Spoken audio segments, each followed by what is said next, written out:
Okay, welcome back to Alien Conjunction, fourth episode. And things are not going so well.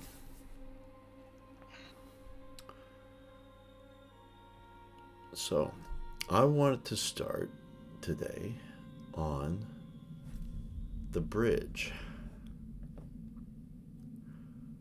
with Captain, Gannon, Walter, and Richards. We've got crew on 3 decks, B, C, and D. And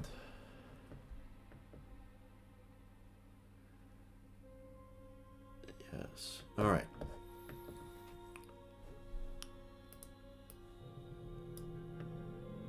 I'm with the captain.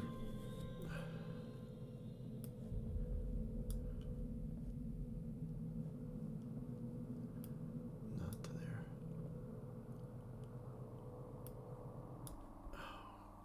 Apple Mouse, stop doing that. All right. That's where they would be. All right.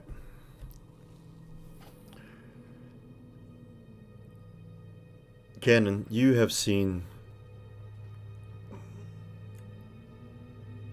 since the crew departed the bridge to investigate, or since you came back here, you and the captain came back here from seeing Ramirez's body, and the crew had split up to go and try to find this creature. You've seen the captain go from a concerned face to a worried face to getting agitated and pacing back and forth. And he's kind of pacing back, like in this region in here, almost making this triangle here. And listening to the comms of the rest of the crew. And before I jump into anything he might be saying, I wondered what you might be doing during this time the crew has been away, because I never came back to this because I was, reacting to the players that were here. So once coming back to the bridge, what sort of actions might have you done? We could kind of retcon a little bit of a conversation that was happening, as long as it doesn't interact with the players who are away. If that makes sense. I don't know if we need to. I remember when they had the dead specimen, so maybe as soon as they would have told me that, I would have rushed to the science lab and with Walter to await them bringing it. Okay. So that was at the end of the Get my last space session. set up. Sorry, go ahead. Yeah, I think so too. Like we can kind of just pick up right there. I don't know if Okay. Yeah, he that's would have fine. just been alongside the captain, like actively watching and listening to what was going on. All right. Wasn't All right. Um, well, let's go from right when, excuse me, right when, who was it? Dr. Aberley that said, got your specimen for you? No. I think it was me. Ah, right. Yeah. All right. Right from that spot. All right.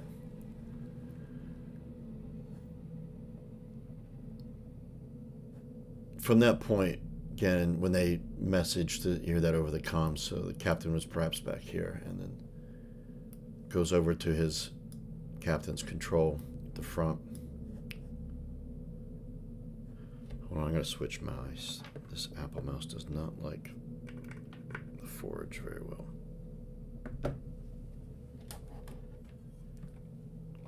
This mouse is louder though. All right.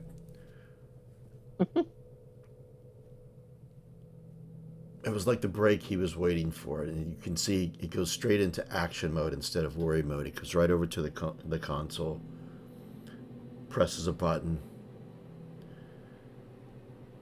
God damn it! What's going on down there, Travis? What? We've We've killed the Onyx Dragon. No second too soon, because it was about to melt through the bottom of the ship. What? Luckily, Adley came down with some alkaline solution. You were on deck B. Yeah. Yeah. So how do you get down to deck D that quick? How does it Thing get down bleeds there? acid. Yeah, I know. I read the report, but and it stopped. It's Just eat a done. hole right through 2 decks. Brilliant. Yeah, I've got its body gripped in the power loader. And we're secure on deck D. Meanwhile, Yeah, I think so. I think we're good. You think? McLeod, Well- can you hear me? You're breaking up, McLeod. Can you hear me? Yeah, there you are. Can you check the integrity of the hull? I do not want us having a rupture out into space. We got enough problems as it is. That's good. Give me about 10 minutes. and I'm still running around on D deck throwing everything I've got, trying to neutralize everything.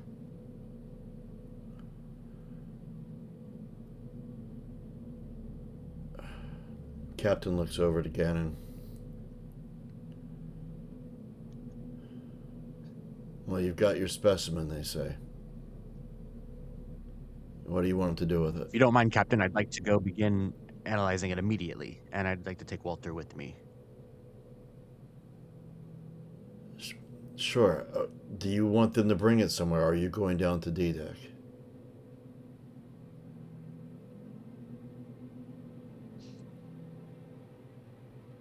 Gannon. I would request that Walter be the only one to move creature. We'll go retrieve it. Very well. Walter? Of course, Captain.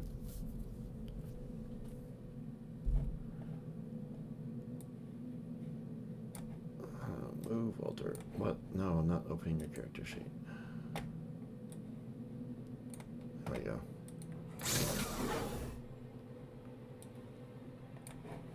And again, not doing that. All right. Jump down to D deck.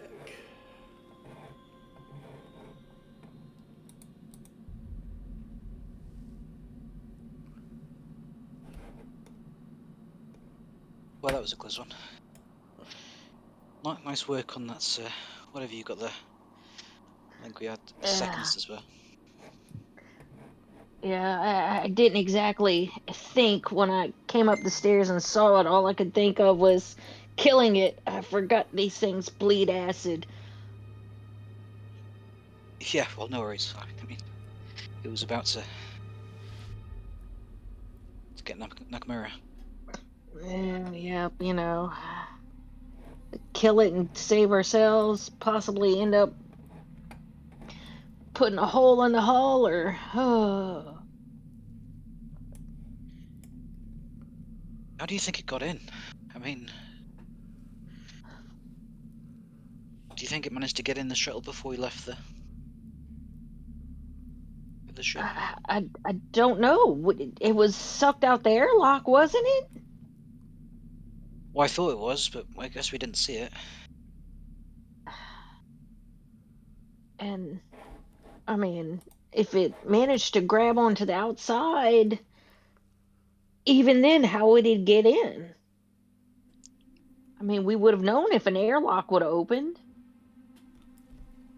And are these things really that smart to open an airlock? How did it survive in space? I just don't know. This thing, it's like nothing I've ever heard of. I mean, how can something live with acid in its blood? For its blood? There's so much we don't know about different species of things out here. I mean, this is definitely not my area of expertise. I guess we're not in Kansas anymore. Huh. Well, it does happen to be my area of expertise, Dr. Aberley. Oh, I hear Walk her. in off the lift. And discovering these new life forms is exactly why we're out here. Well, here's your specimen, Doc. Look at how you've damaged it. Starts like Yeah, going impressive, over, right? looking at the body, like, oh.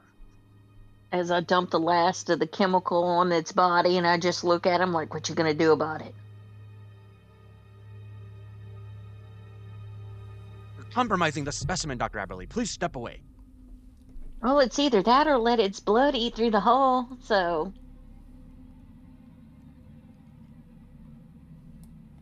Seems to be all under control.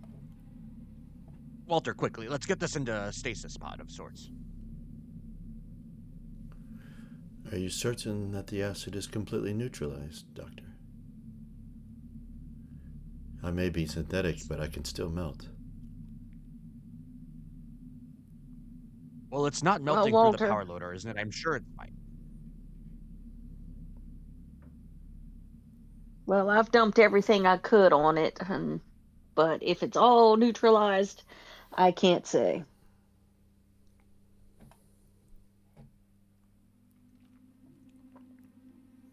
But I'm happy to leave it into the care of our valiant specialists. All yours.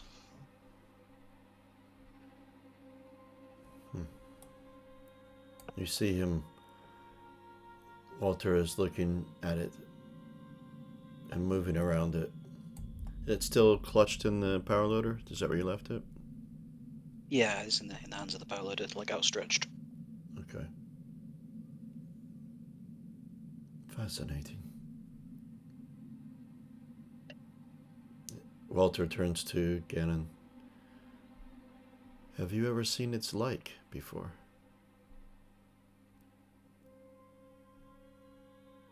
Oh, no, nothing like this at all. Fascinating, really. This caustic blood alone, I could have all.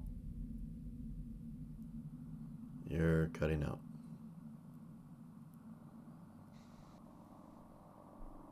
This caustic blood effect alone could be worth its weight in stardust with all the possibilities in the medical and technology and scientific fields.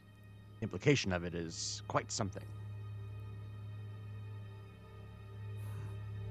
Perhaps Well- I can determine how to create some sort of antidote for it, and that we may catch another one without having to destroy it. And he like glares at Wozniak. If you can come up with an antidote to teeth, then you'll be a very wealthy man.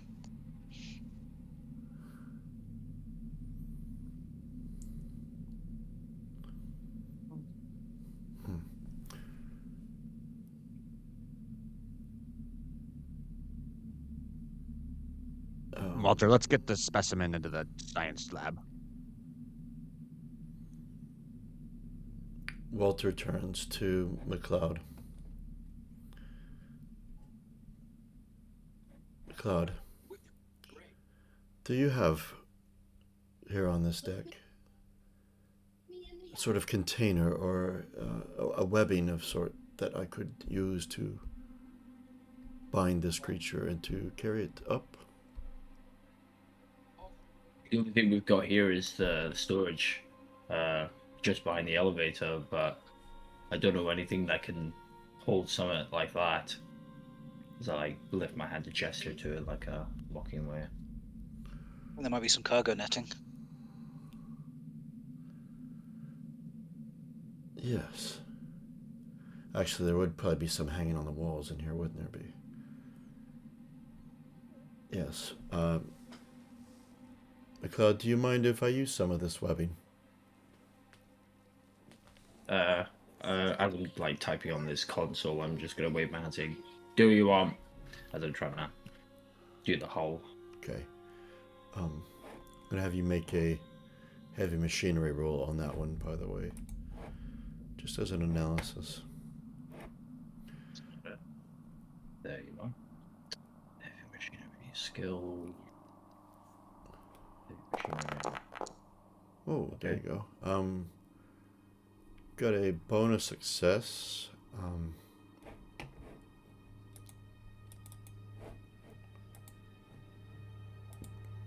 Do you want to... you've got options for it. Gain a +1 mod to a later skill roll relating to this one. Or you don't need to roll to overcome the exact same challenge in the future. It's not really much of a challenge. Do it quickly in half the time. You break it permanently. You act quietly, and you show off. Quickly in half the time. Okay. All right. Your analysis shows, and this is Walter is busy removing some webbing from the wall behind him. Your analysis shows that the acid, as you look up through the hole in the ceiling up to C deck, I mean, it was big enough for the creature to come through and down into this deck, but it had to squeeze a little bit more through it, and then you can see a much bigger hole up on B deck. On D deck, some acid did get onto the floor and did begin. The top plate of the flooring has been melted through, not to the same size as the creature, maybe about a third of the size. There is obviously structures beneath the floor,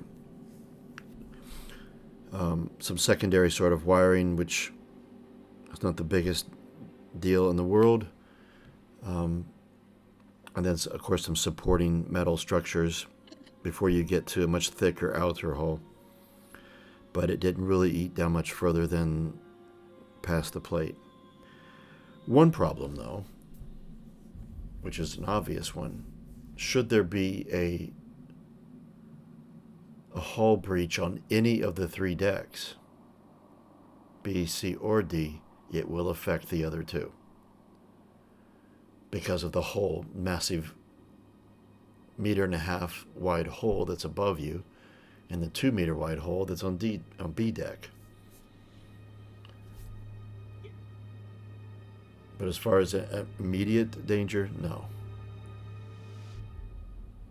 It is stopped here on D.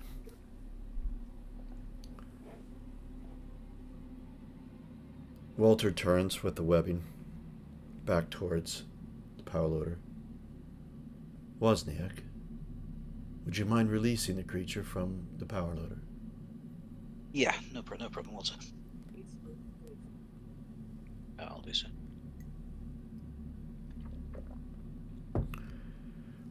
And you see Walter move with precision.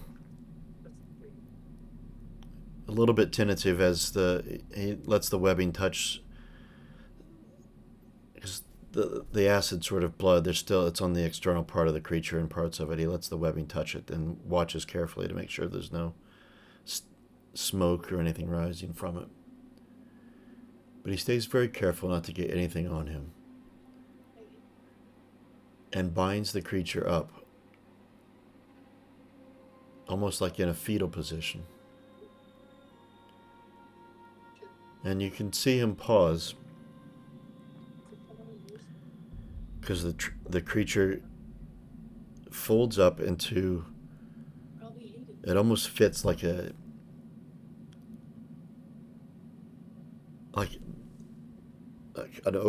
oval sort of shape. Almost, I mean, the way its legs can fold up and its arms can fold up, it kind of goes really compact. And he tightens up the webbing, stands, and lifts it with no effort. Turns to Dr. Gannon. Shall we take the lift instead of the ladder? Yes. After you, Doctor. Doesn't appear to be leaking.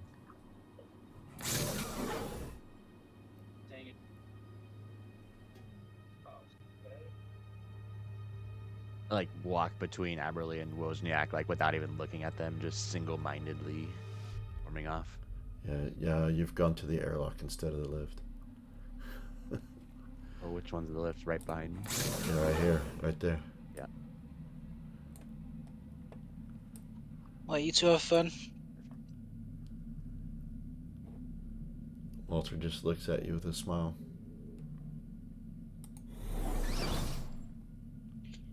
Shortly after that, you hear the hum of the lift.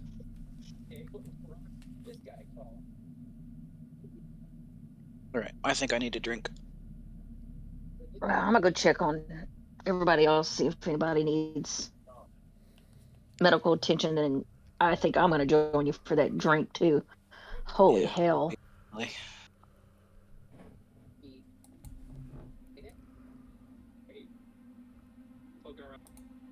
I hit the ladder and go up to.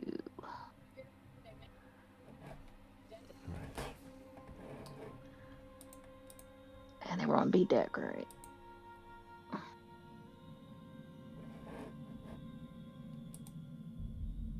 Oh, and I guess that's when we run into the body of Erickson. Oh, sheesh.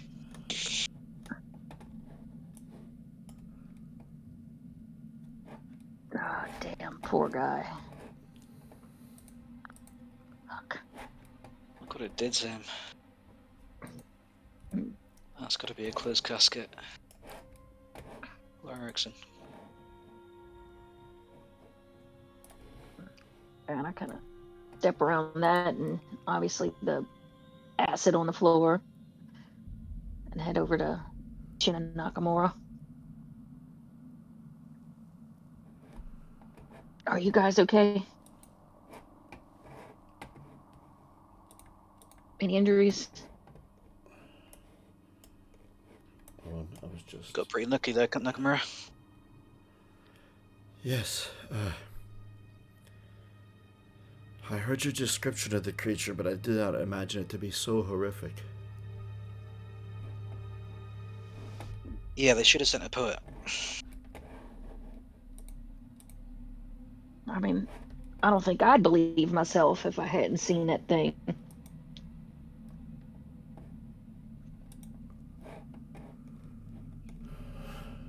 Poor Erickson. I know, and Ramirez. Wait, We should have a proper service for them. yes, we should.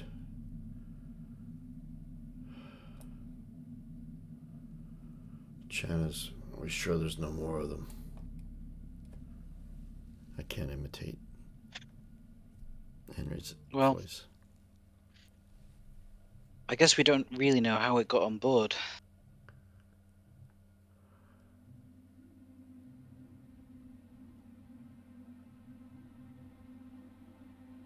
Well, Dribbling thought.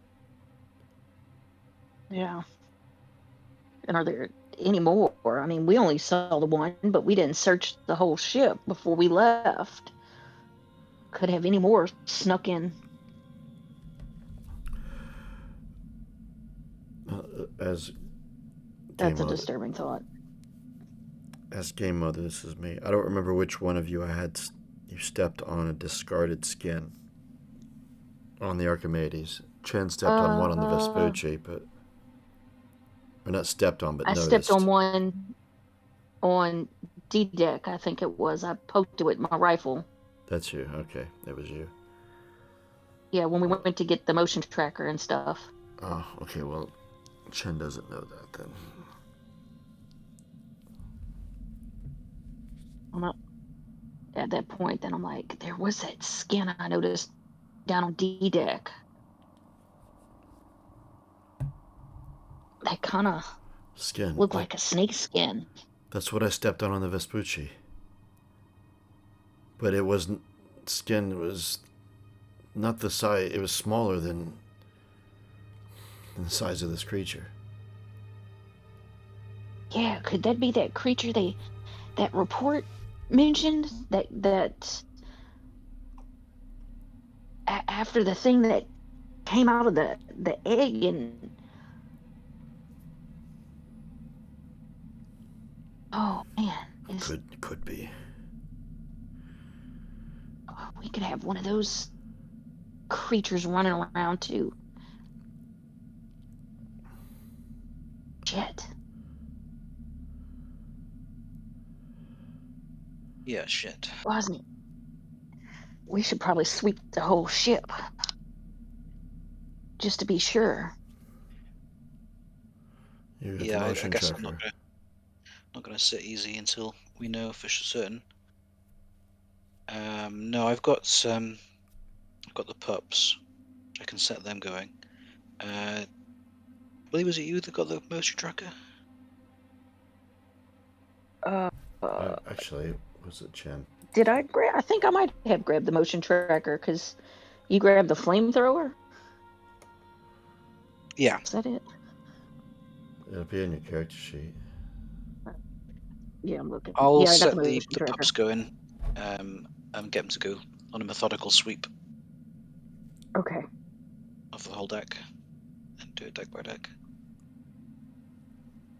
Yeah, good. I'll at least start sweeping this deck with the motion tracker.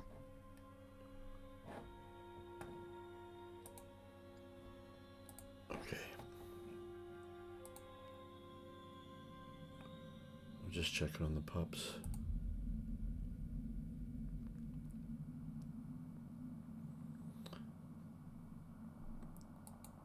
Where are they at?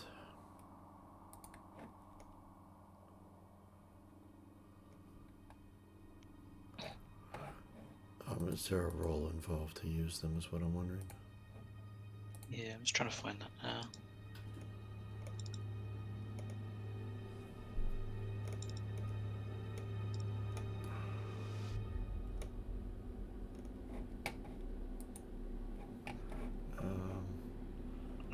One zone per. Here we go. On yeah, sorry, you got it.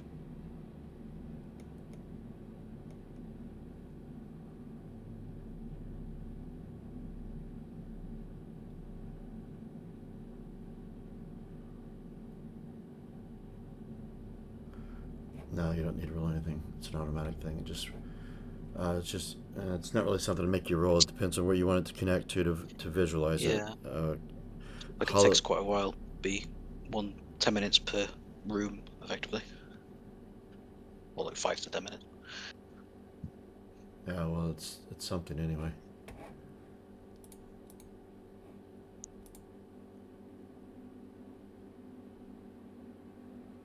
All right, where are you gonna map it to?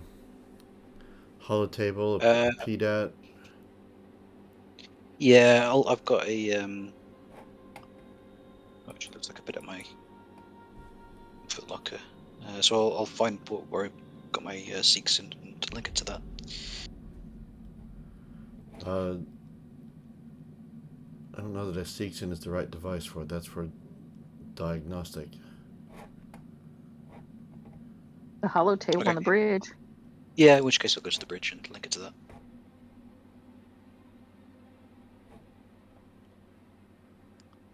All right. Okay.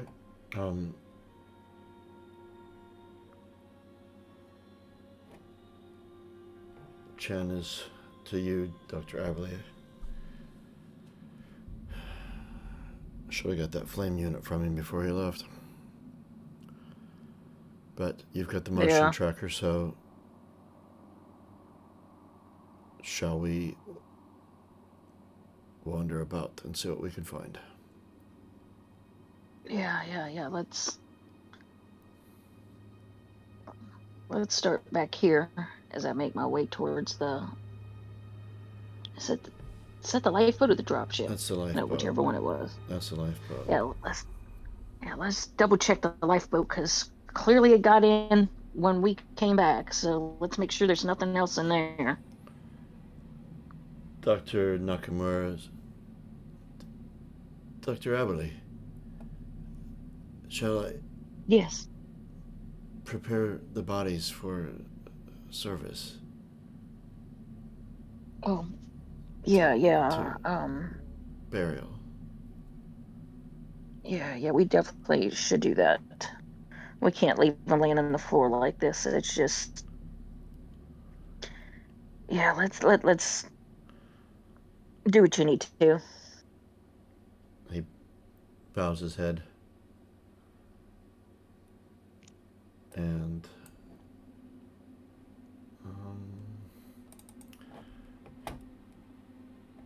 anyone with stress, let's lose 1 point of it. Can I drop a stress response as well? You drop a stress response or a panic response at the same time, your choice. Okay. I'm going to drop panic response of paranoid from Chen. So he's spooked and still has the shakes. And Nakamura is fine now.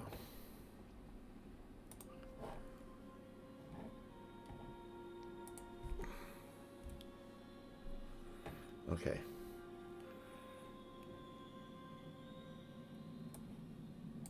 Damn it. Mouse is doing crazy things. Oh, I'm not opening a character sheet. I just want to move the token. There we go. Cool. Right. As per protocol,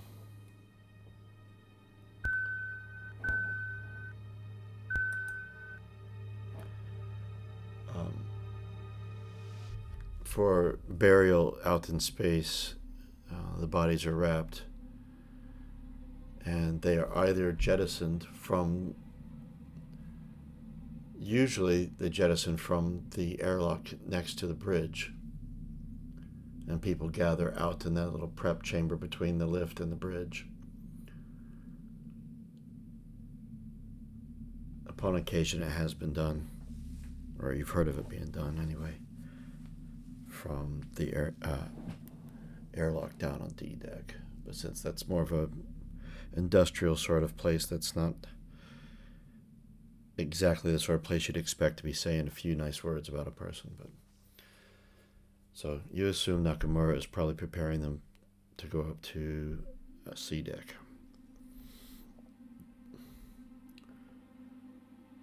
Right.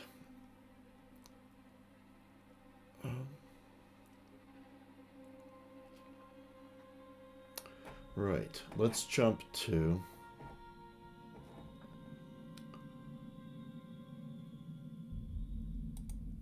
I want to jump to C deck with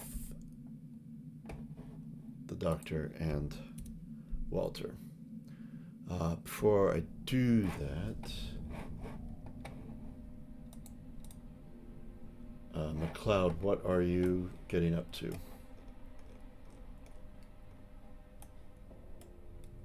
I'm just doing some basic, like, kind of maintenance in terms of making sure we haven't got any leaks or anything like that. It's kind of the main thing I'm looking for, especially after something like that's just happened, and making sure we're not going to have any, what's the word?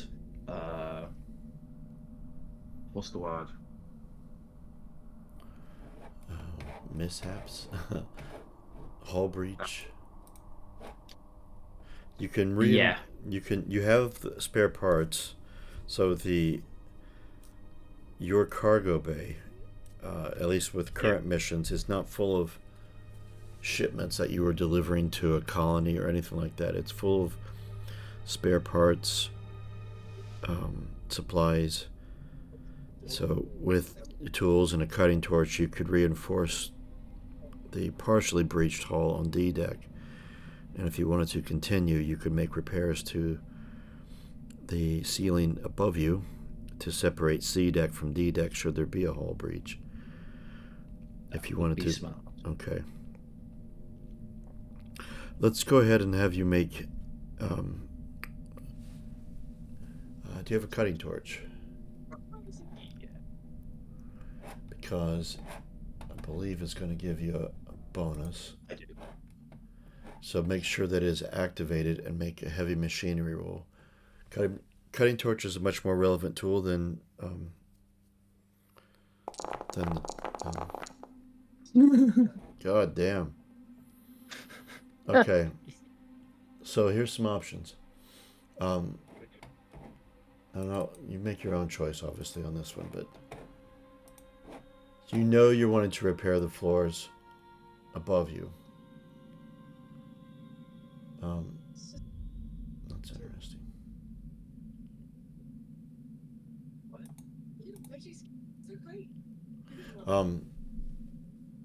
Why does it have different options this time that I'm clicking on it than it did before? That is weird. Must have been a glitch. That you don't... That was like the old rolls for the old bonus options that it came up with, where you don't have to roll to a similar effect before. That's weird how that popped up for me. Alright. So you've got two bonuses here. Show off, do it quickly, do it quietly, or some unexpected additional effect. And it's kind of like up to whatever you want to decide. Well, I have to agree to it, but you've got two. What do you reckon? We have a quick look at the options in a minute. So that's not it. Where are the choices again for the successes again? If you go to the skill itself, there's a screwdriver and wrench to the side.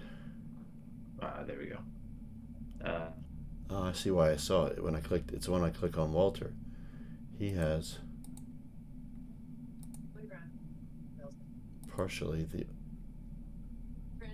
He has the old options. Well, they didn't update that on the system. Huh. I guess it's because the synthetics have like slightly different sheets. Might have missed it.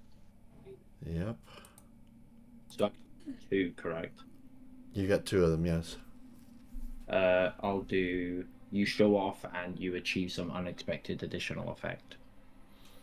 How do you show off? There's no one I there to show watch off. you. What? I didn't hear that. There's no one there to watch you. I'm showing off to myself. I'm giving myself an ego boost. Or it's got a nice silver inlay. Exactly. Its welding is perfectly rolled to the correct like temperament. And I like Space spit. War can see you green. Exactly. Okay. I'll come back to you about repairing the hole between C and D deck in a bit. That's going to take a little bit more because it's a much bigger hole. All right. Dr. Gannon, you were in the starboard side lab, the life sciences lab, when Walter comes through the door holding the creature. Where would you like it, Doctor?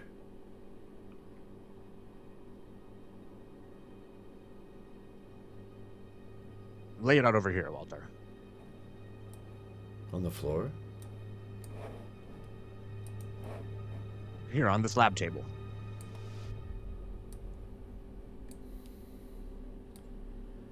And he sets it up with ease and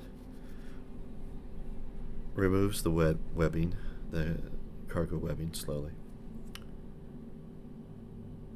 Shall I lay the creature out for you? Yes, gently. And it ends up, when he stretches it out, it fills up that entire table. The tail is longer and curls down. Pointer is in like a little bit of a coil down here. Head is down at this end. Your comm unit is right there, by the way, or one of them.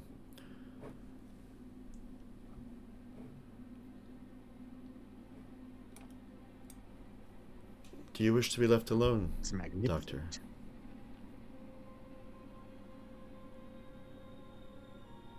Walter just looks at Hmm. you. I would appreciate your assistance, Walter. Of course. How may I help? I'll let you be my hands. What is wrong with yours? I must be taking notes and just assist me with my analysis and don't ask me questions, Walter. Of course. I'll start gearing up in like some scrubs and protective layers. Overly paranoid.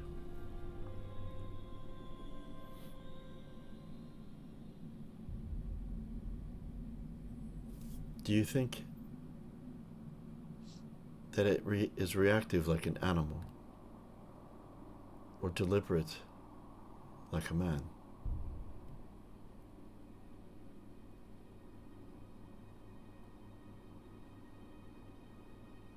It has some interesting combination of aesthetic, animal and humanoid. Impossible to say if it's a thinking creature or not. I wish we could have observed it. It was alive.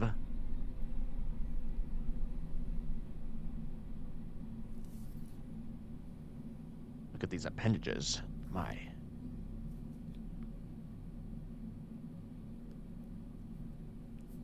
These wounds. Appears to be quite heavily armored.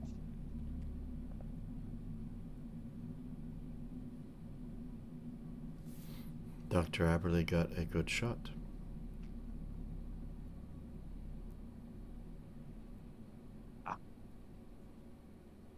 Think they could have tried to simply take out one of its limbs and disabled it rather than destroying it. They have no respect for scientific advancement.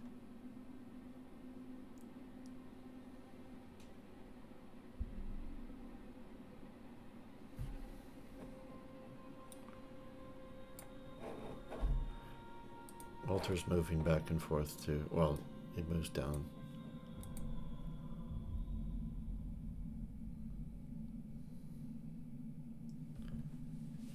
Seems to be made of mechanical as well as biological material.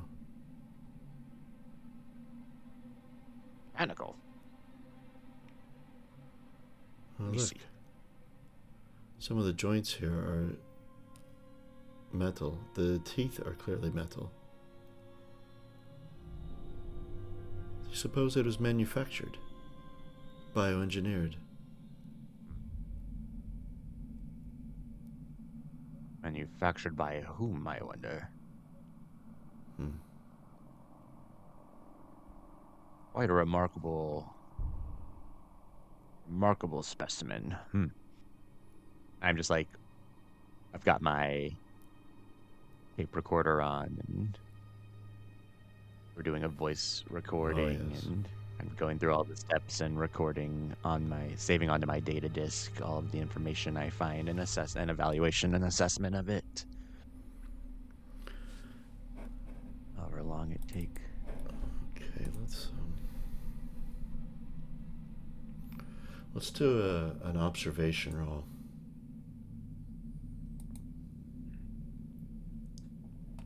Any modifiers or flat? I think let's go with a bonus of 1. You are in your lab. You have access to all kinds of tools and analysis. Oh, for crying out loud. Oh. Not happening. Stress response roll.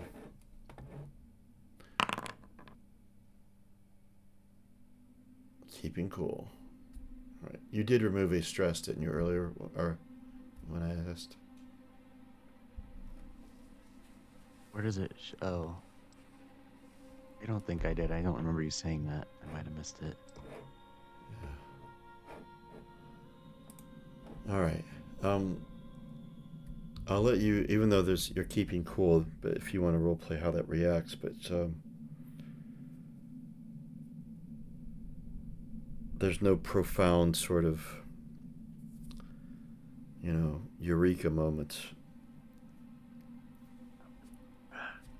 More of surface observation. Far too heavily damaged to be of any real scientific use for us. We can't do anything here. Damn it. Perhaps We merely make observations about its post-mortal state.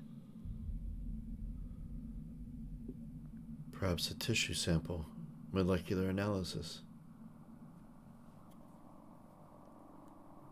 Yes, yes.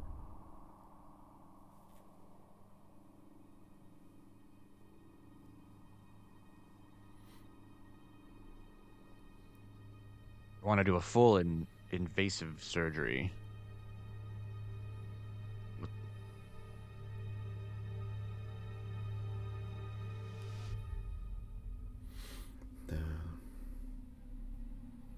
Deep dive into it, with tear the thing apart and see what we can find about its organs in full dissection. Oh, We'll well, go to the comms. Captain Banning? yeah, Gannon, what have you found out? Please give me something. Very little, unfortunately. The creature has been far too heavily damaged to be of any use in its current state for gleaning any information about it. Walter and I will need several hours to do a full dissection and autopsy.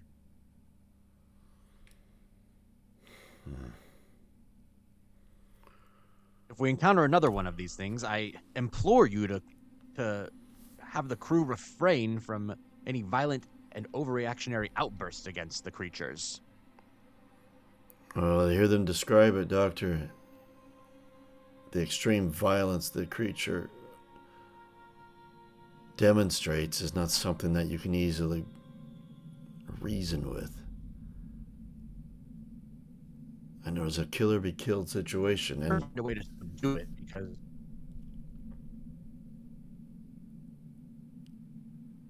I'm sorry, Doctor. Your comms unit, bro. You're breaking well, they up. better find some way to subdue the creature rather than destroy it, or we'll never get any knowledge gained of anything out of any of this. It'll have all been for nothing. I thought you wanted a sample. You've got a sample, Doctor. Seriously. I need a living sample, Captain.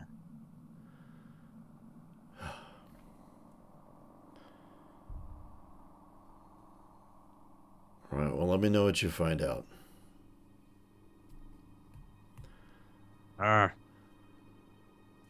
In and out. I walk back over to Walter. These pedestrians just don't understand what's at stake here, Walter. You're the only one who understands. Am I?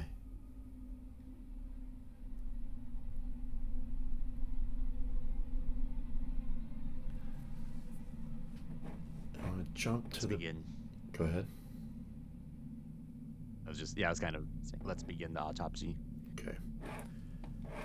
I'm gonna jump to the bridge. Travis, you've just arrived. Okay. You've just arrived as the end of the captain. You heard him say, well, let me know what you find out. Door opens for you coming through. The captain turns around.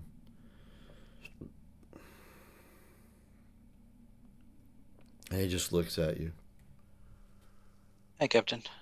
I'm gonna set these pups loose on the ship and just do a scan set to make sure we're alone out here.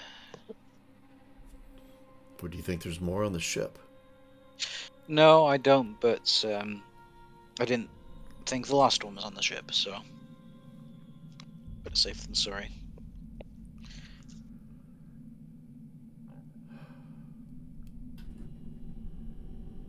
All right. Go ahead and get those going on. Yeah, I'll link them to the holo table.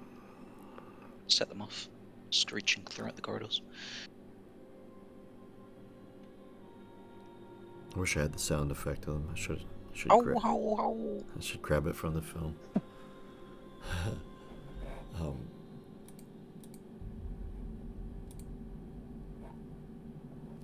and all right. Um, as they set off, you see the familiar passages of the ship as it continues to map.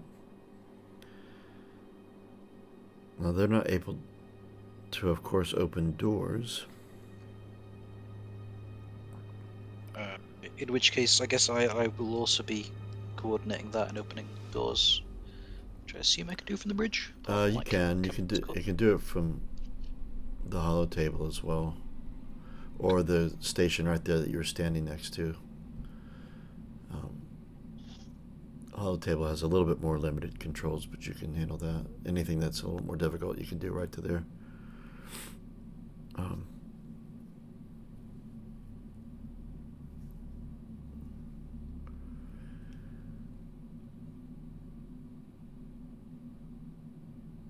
Captain is.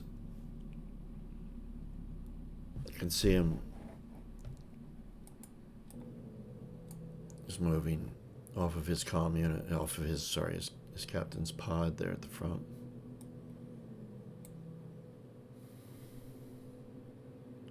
This is all pretty fucked up. Yep. They didn't tell me there was going to be dragons when I signed up for this. Me either.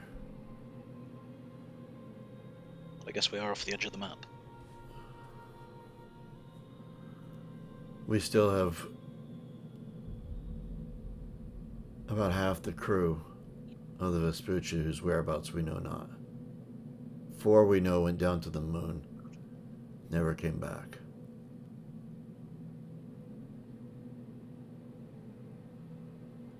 The captain, We have to know for sure. Captain Rodriguez, we have no knowledge of her whereabouts. We have her log, her last log, which,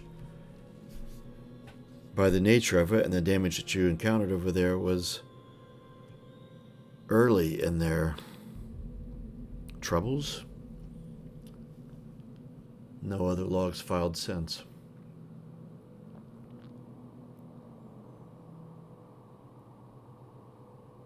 And Gunnig is missing.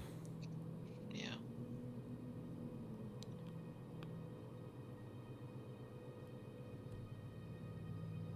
I think the right thing to do is to try and find their lifeboat, but we can do a flyover.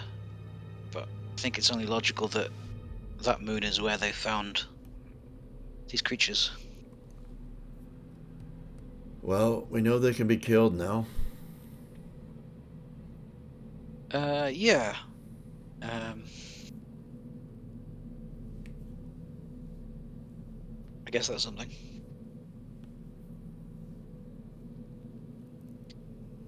Shame we don't have a Colonial Marine squad with us.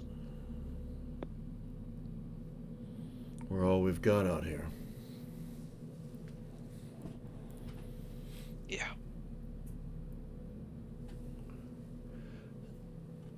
And at that point, you see Richards at the helm jump, not like jump up into the air, but just startled. She's looking out the window, the one in front of her. That one. I'm still seeing strange things out here in space. It doesn't make any sense. What did you see? Was it the stars again?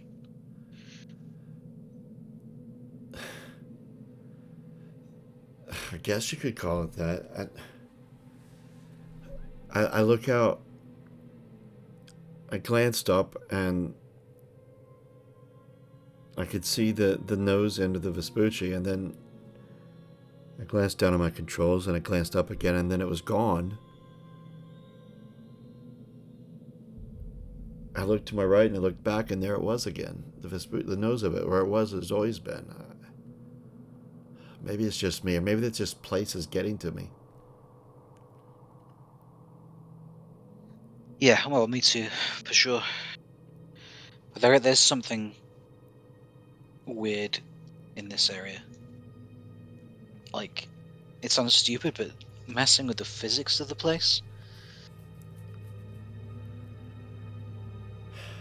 The weird anomalies we've been seeing in the stars and these, what do you call them?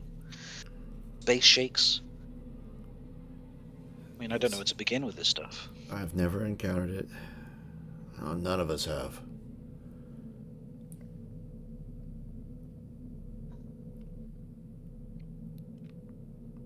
McLeod, let's have you do another roll for the floor of C deck.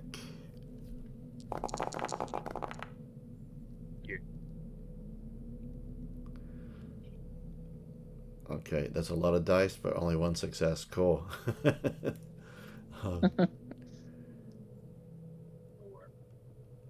Still, it's enough. It just takes you the full amount of time to do it, and there's no extra showing off. Everyone can drop another point of stress and one effect. And I want to... Gotta go to B deck to change Chrissy's. Also, if you had lost any health, you could have raised that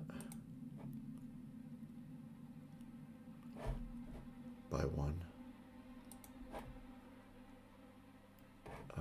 Nakamura is off.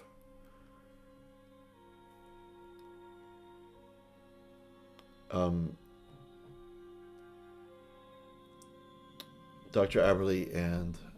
Oops. I haven't got the camera on. Right, there we go. Dr. Aberley, you can see that Nakamura had, although there's still a mess on the floor of blood, he has managed to get the body of Erickson picked up and taken into the infirmary, where you assume he's probably put it in a body bag. Actually, no, he wouldn't do it that way. He'd bring the body back to Erickson and put him in there. Yeah.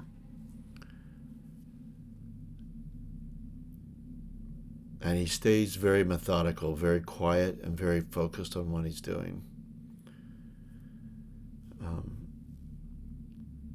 You perhaps, just because you've worked with him a while, you can tell he's perhaps working, this is the way he works through stress, is to just stay focused on his work.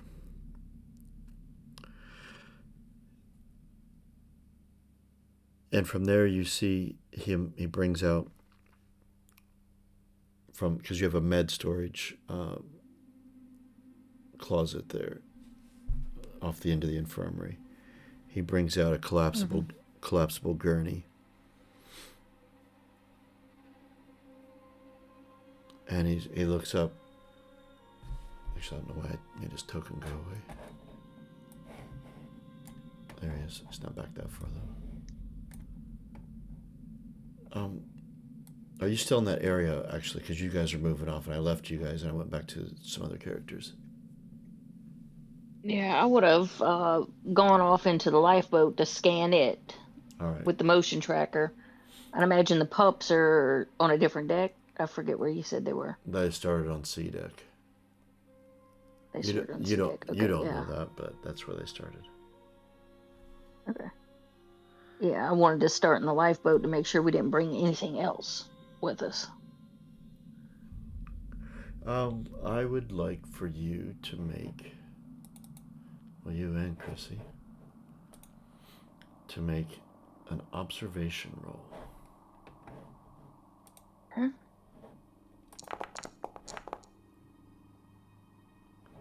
One for you.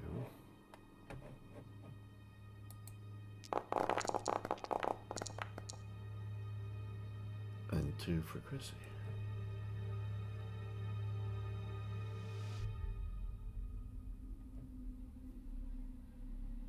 as you're scanning,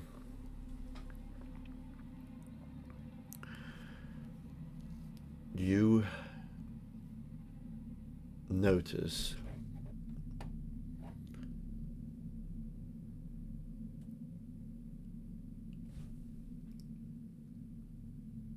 because we had this conversation. Actually, before I tell you that, sorry, that's an aside.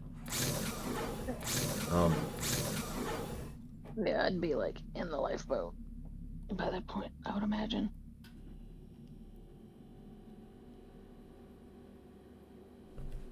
Okay. Or was the observation done before I get in there? That's okay. You can stay right there. I just wanted to Okay. clarify this. On session 1, I think there might have been a confusion between myself and some or all of the players, that I had been saying that you guys had taken the dropship, the Adonis, over to the Vespucci, which that's the lifeboat and not the dropship. Dropship's access from D deck. There's another ladder down there that goes down to it. And what I cannot remember is, did we decide that we got the names backwards and you actually took the lifeboat?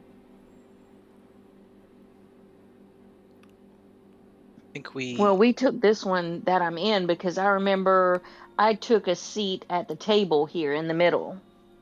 Okay, so the mistake was the name, not the ship. Yeah, I think so. Okay. So we piloted out from here, but then we arrived back on the underside through D-Duck. That wouldn't work because that's where the dropship is docked. You can't dock down there. That's why I had said that's where you guys came back, because you're in the dropship.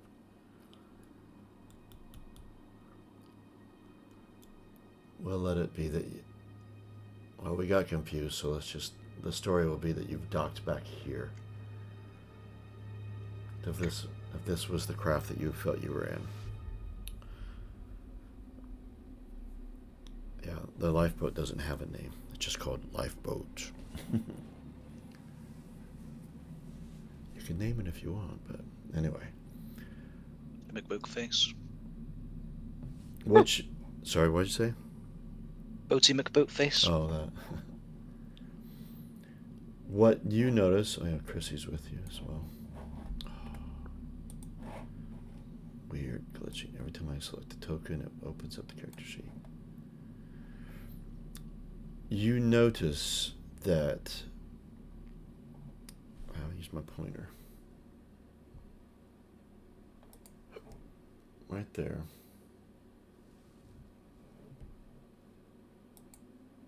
Oh, that's interesting. Pointer doesn't show up on the DP screen. Do you see my pointer at all? Yeah. Yeah, I see the green arrows and circle. Oh. Well, for those watching the video, Let's see. there. Yeah. That's the spot. Okay. Along the bottom of that wall,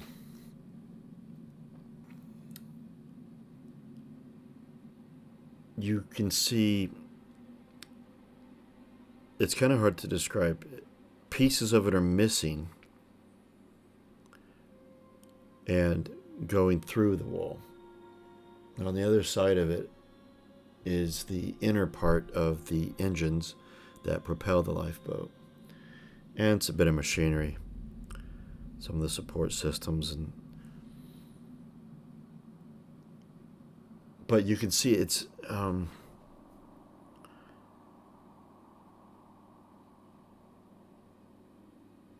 there's, Is it like just missing, or is it like pushed out, like it was torn or melted? it's jagged but not pushed out, not melted, not like a panel has been removed.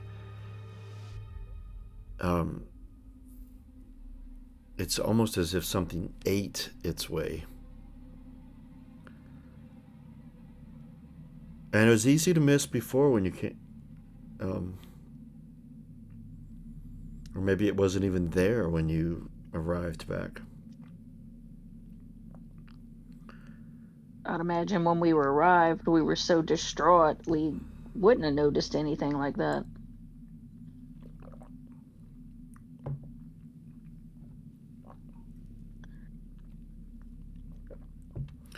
But there's no pieces on the floor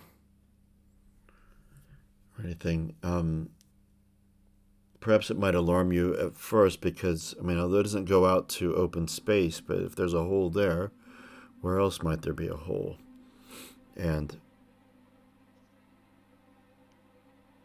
you don't feel, obviously, no suction of space. That's I'm being drawn toward this hole.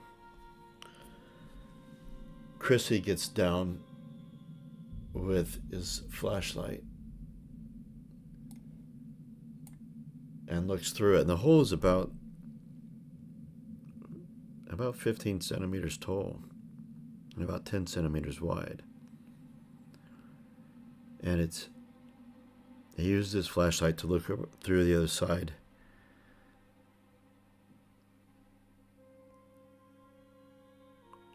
I can't see anything. Nothing stands out. That's a bit strange. What do you make of it, Chrissy? I don't know. I mean, it's not been torn with tools. Well, I don't know. I think we need to take a closer look in there. Wozniak was grabbing those pups. Maybe we ought to see if he can get one in here and take a look. That's not a bad idea. And you see him activate his comm unit. Wozniak, are you there, man? Yeah, here I am. What can I do, You Phil? were getting those pups out. Have you got them going? Yeah, they're flying on through sea deck at the moment.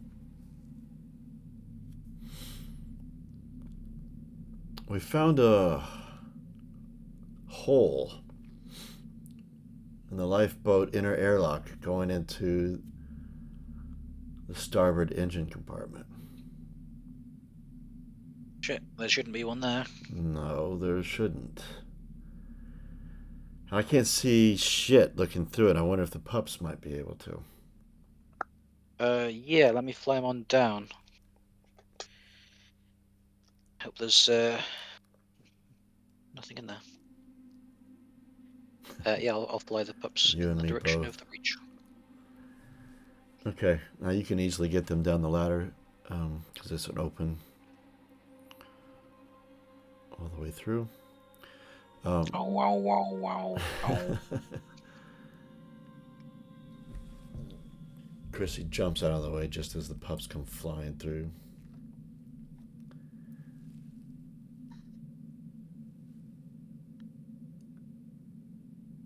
And they go inside, and so only you can see then, Travis, what they're seeing.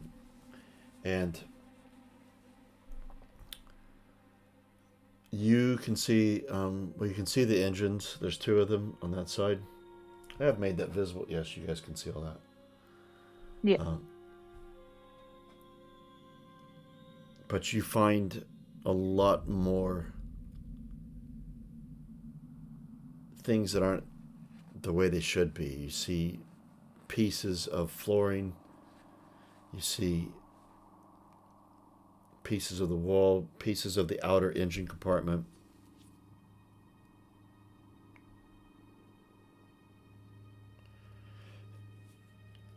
That demonstrate a similar sort of look to the hole that was in there in that airlock.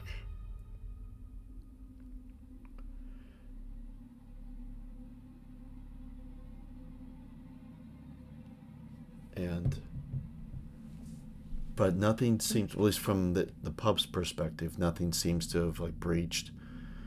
You have no idea if the engines are still functional, or at least that one, because it's the one closest to you.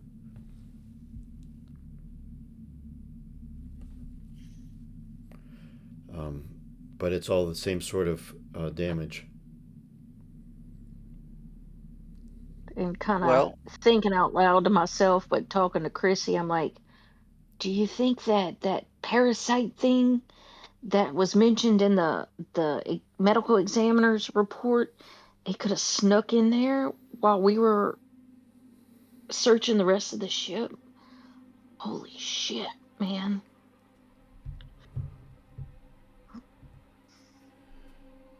These things are relentless. But I mean, this hole clearly isn't big enough for that big creature. Where the hell did it come in?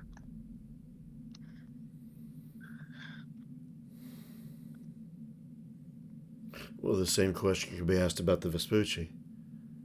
They only talk about a small creature. They don't talk about anything large.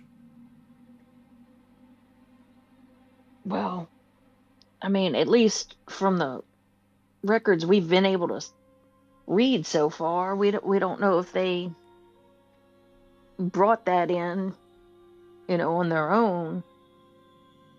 We know they had that egg with the spider crab creature. Shit. So we definitely still have that other thing to look for.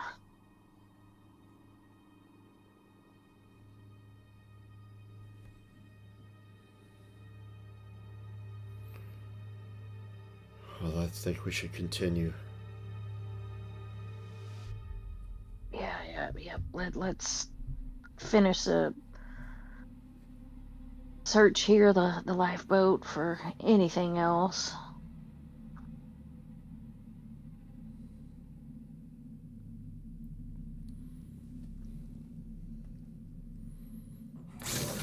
All right, let's see. Walk in and start scanning the lifeboat with the motion tracker.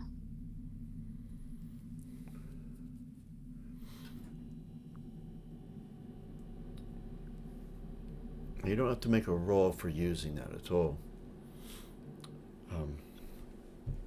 It's automatic. Power supply then. Sorry? Only power supply. Oh, yes, of course. I forgot about that one. Yes. Let's go ahead and roll for that. I forgot to have you do that before. I always forget that. What the hell is the power? I think it's Air, on the food, inventory water? tab. Yeah, it would be. Oh, right. Okay, with the motion tracker. Yeah. Whoa. Oof. Using quite a bit. Yeah. But you find nothing on the lifeboat. No blips. Not at all.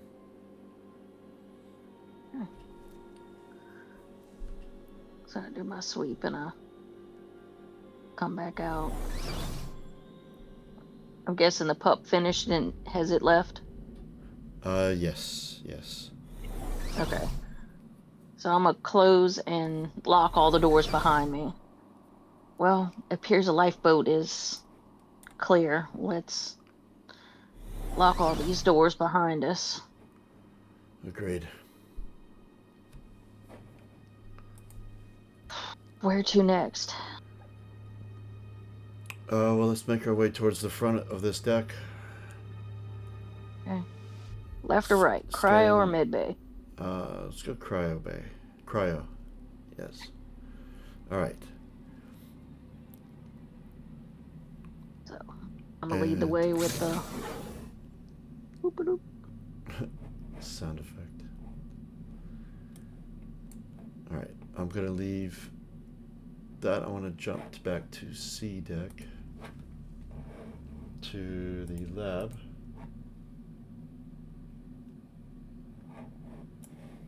And McLeod, would you have been on C deck to repair that? Because I realize I haven't got you engaged with anything at the moment. Yeah.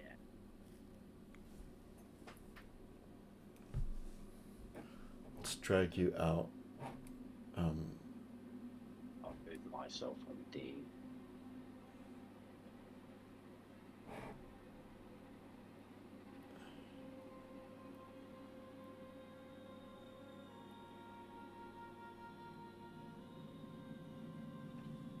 And then on C deck, you're going to be just right about. Damn it. Right about here, running up, just by the elevator. This is, the hole was right here. That you have now at least roughly covered. At least has prevented an extended hull breach should there ever be one. And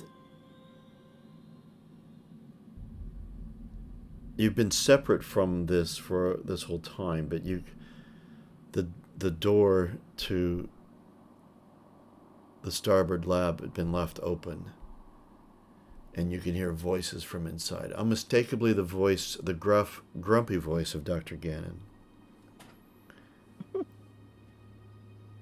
And a much quieter voice. You can only imagine to be Walter. What is Gannon saying at this point, Unicorn?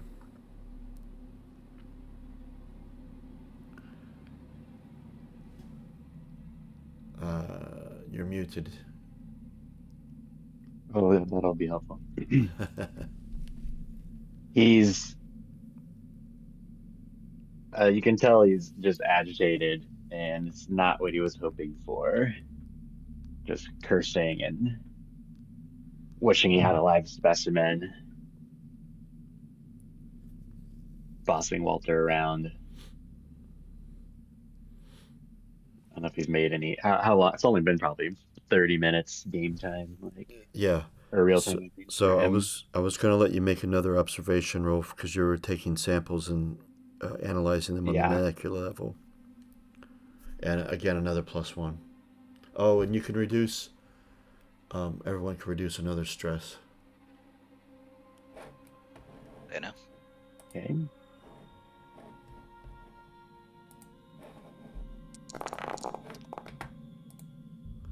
Three successes. Well, you got 2 bonuses. What would you like them to be? Hmm.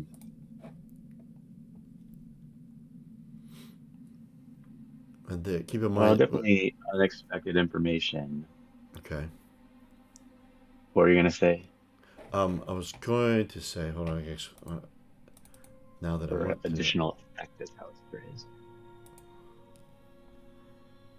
The number 5, the 5th, when you achieve some unexpected additional effect, whether that you feel like that applies or not. But the way I read that in the rules, they've left that as vague, as something that the player and the GM decide. Yeah. Whatever fits in the context, sort of thing. I'm not trying to I think I'll prod do you. quickly, and well, I was definitely gonna do one of them towards additional effect, and then I'll do quickly also. Okay. You have various tools all about on this table here. There's even a centrifuge, and electron microscopes and all kinds of things to analyze down to the very small, or to make a chemical analysis. And what you have discovered destroys everything you've ever known about life, about living tissues, the makeup of it, the way the molecules bond together is different from any living organism you've ever looked at. This breaks the science that you have studied, that humanity has studied for a very long time. Now, there is some familiarity to it. You still find a DNA strand, but you find it absent of any anomalies. It's perfect. And Walter's initial observation, even though he's not a life scientist, that he's of it being biomechanical. You're finding metal compounds whose molecular structure you have not encountered. Now, that is also something that's out of your field, but it doesn't fit within the regular table of elements. Perhaps the most startling thing that you find is that when you've looked at tissue samples before of creatures, you find the cells, depending on how long they've been, the creature has been deceased, but even soon after a creature's been deceased, and this you're looking at about an hour, or almost an hour, since, like I said, since we were down on D deck, it's easily been an hour. Maybe a little bit longer than that. But even within an hour of a creature being deceased, you start to see a breakdown in cells. On this one, you don't.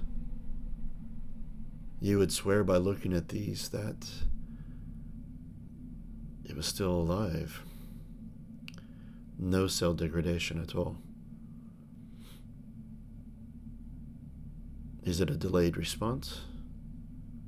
Does it never disintegrate? Can it be revived?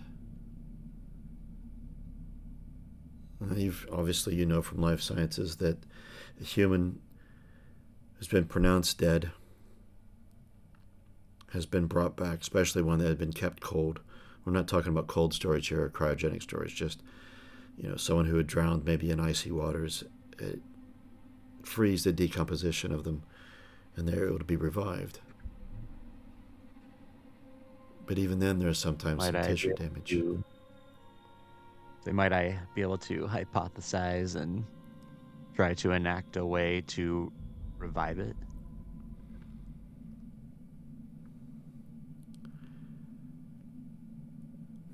I'm thinking. This is where we need an actual science skill. Yeah, they don't have one in here. Observation is the closest one. Perhaps, yeah.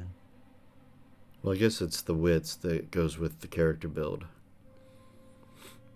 as well. It's not an actual skill. I've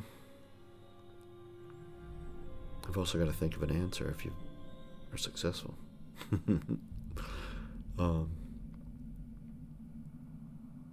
Okay. I guess observation is the only option we've got. And definitely going to have a bonus of 1, but I wonder if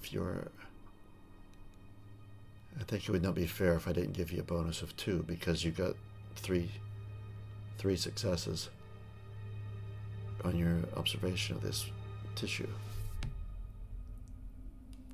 Yeah, observation with +2.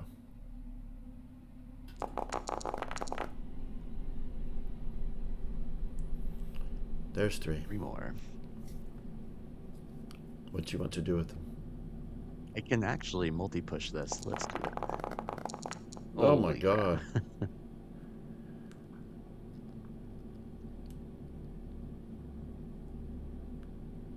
Yeah.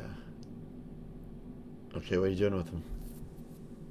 Uh, All new and unexpected information. I mean, I kind of like that's all that makes sense with. I guess technically this saw this role as being the hypothesizing and the actual observation actually works well. Yeah. So it might be to try and then do another role or combination of roles to actually revive it. Okay.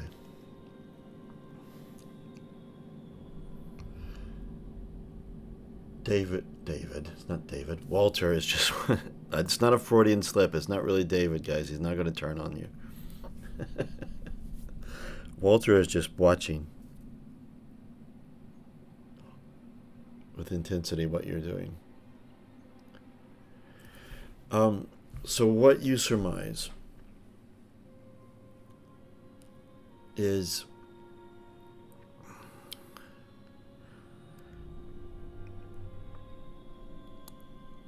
it has The one preventative is that it has drained itself, it has drained itself of all of its acidic blood. There's only just the remnants that cling to tissues.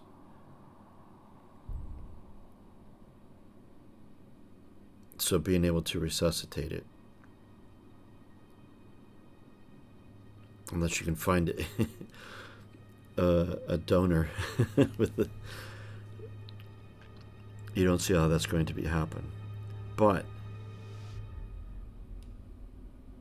you felt that if that wasn't the case, so like if it hadn't been hit so hard and lost so much blood,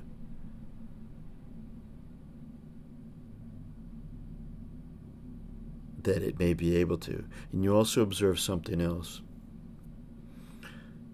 Your focus, I think I know your scientific focus.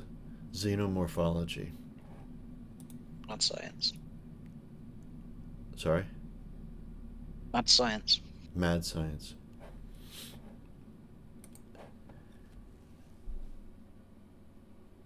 When you're looking at this revivification, you realize something else about the cells. Especially since you got 5 successes here. The time for them to divide and grow,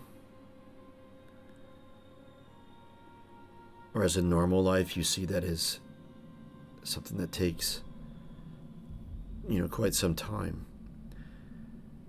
for an organism to go from birth to full adult. Years. You see the cell structures. You see the growth cycle in a measure of minutes.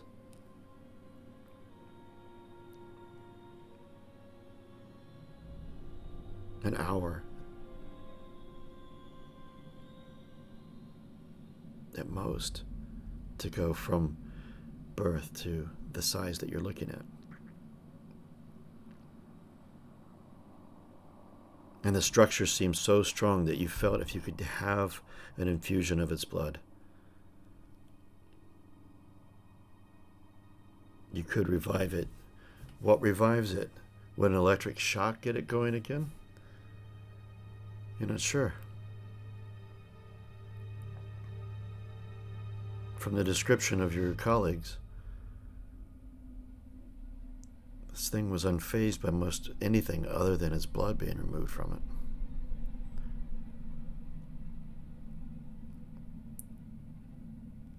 But you don't have the blood. But you feel like you're on the case for something that it could possibly. But 5th success, I'll give you this one. And you choose if you keep are you muttering this stuff out loud? All of it, like into your dictaphone, to your recorder? Yeah, it would all be going into my verbal report. Okay. McLeod, are you listening to what's going on?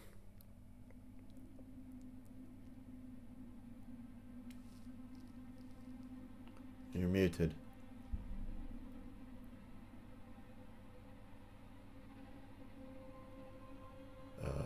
Callum? Yeah, sorry, I was doing so. Are you listening to all what Gannon is... Because he's saying out loud everything that he's doing. Yeah.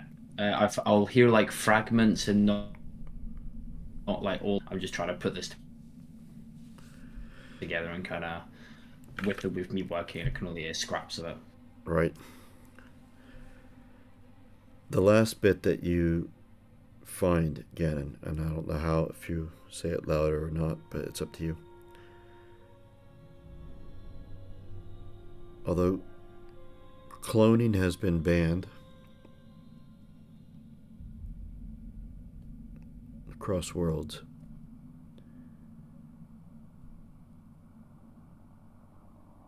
reviving it is one thing, but you feel like the cells have no degradation.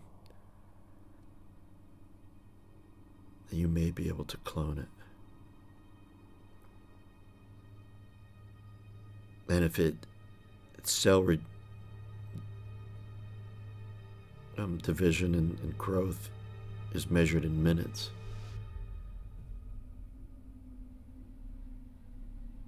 would you not have another one within an hour?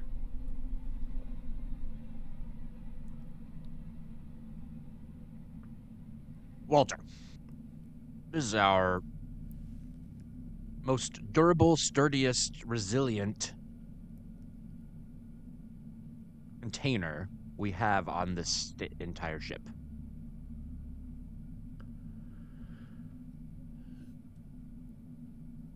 I would surmise something in engineering used for restoring the reactor core, replenishing its fuel. Yes, yes. Phenomenal idea.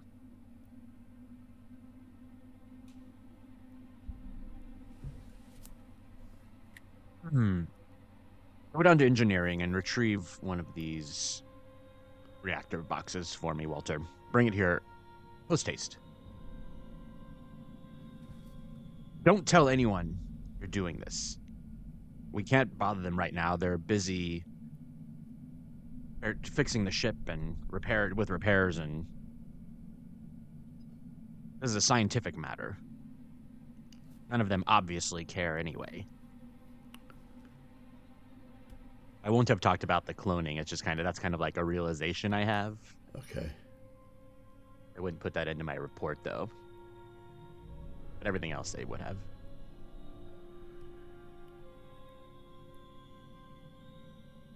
McLeod, I'll let you decide if you heard orders being given to Walter to go and retrieve something from yours. It's yours. Yeah. From your engineering. From my hood, as some would say. Yes. And Okay. you see Walter step out, looks left at you. Yeah. And he walks towards you.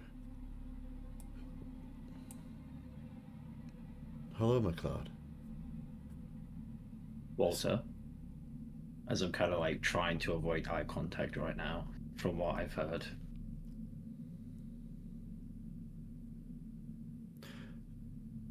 I see you've repaired the floor. Or in the process. And he looks up to the hole, the much bigger hole in B deck.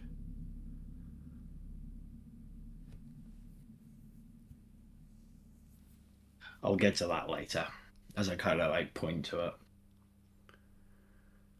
What are you doing, Walter? If you don't mind me asking. Well, I'm just trying to think of Walter's response. He's not David.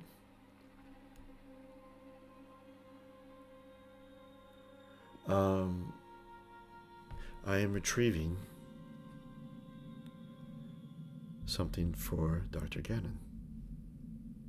He is in the midst of an examination of this creature. I believe he's learned a few interesting things.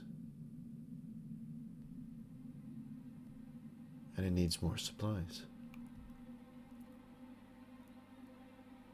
What supplies does a scientist need that's not already in his little hidey hole that he calls a laboratory? Something sturdy and durable, resistant.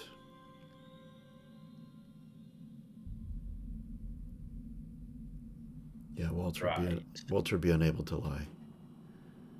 He wouldn't. He's. I know. That's why I didn't tell Walter what I was thinking. Sorry? Plausible deniability. Oh, right. That's why I didn't tell Walter. He asked me what I thought was the most durable container we have on this ship. And I thought perhaps there might be something in engineering for transporting reactor fuel. What are they? Rods. Nope. You're not grabbing anything from engineering. The rods they're pretty contaminated with radiation. I see. Do you know of anything else that I might use?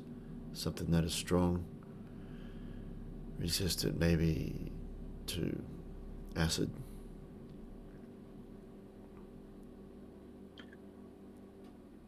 Nothing comes to mind.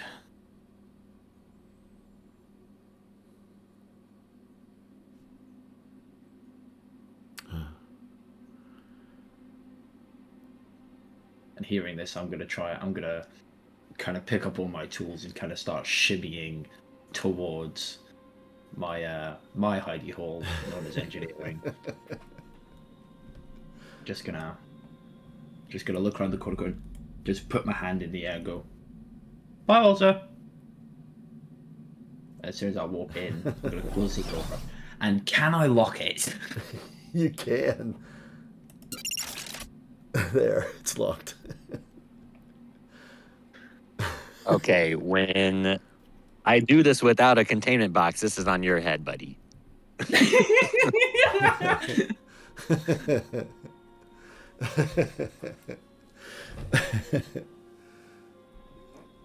Walter Oh boy.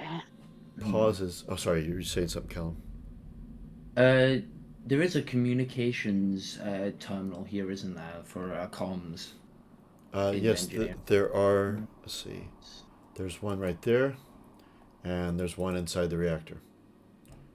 All right. I'm gonna beep boop beep boop. Captain. Yeah, McLeod, how's it going? Pressing matters. Sort of fixed. We need to keep an eye on Ganon. Well, I know he's a little bit difficult at times, but I mean, you let him keep busy with his science, and then, he stays out of the way. Plus, he has some good ideas now and then. He's just had Walter come to me about a box sturdy enough and be able to withstand acid. Oh, I'm not sure about you, but that's a bit of a funky thing to ask. yeah, I agree. God damn it. God damn it.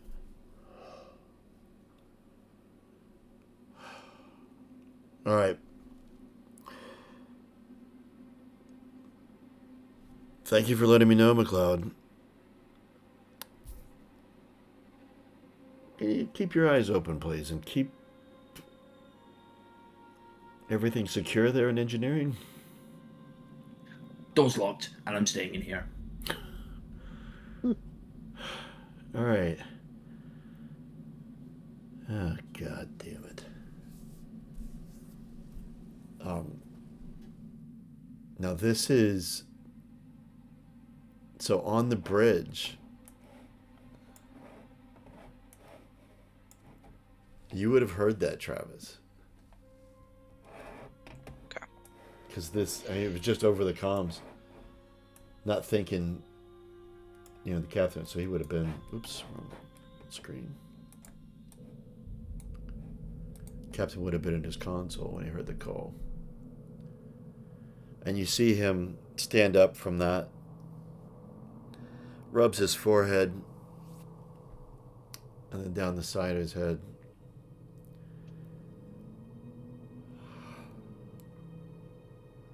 You see he's just looking out the window, the fore window there.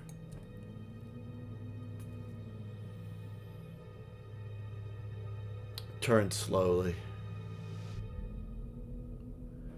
towards his right, so he catches Richards, who's looking up at him as well. Her eyes a little bit slightly big, like, what the hell? And then he looks over to you. What do you suppose he's up to? Nothing good, but I think you're right. Keeping him distracted is probably a good call.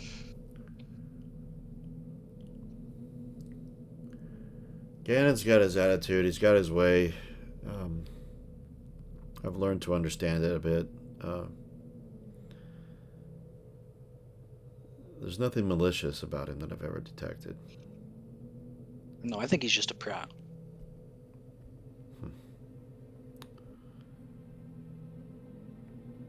All right. And Banning, this is Dr. Gannon. Gannon! I've completed my assessment of the specimen.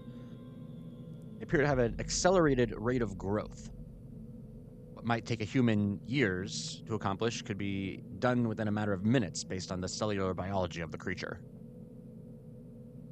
That's Possible something very small, or it's possible it starts off very small and grows to this size rapidly.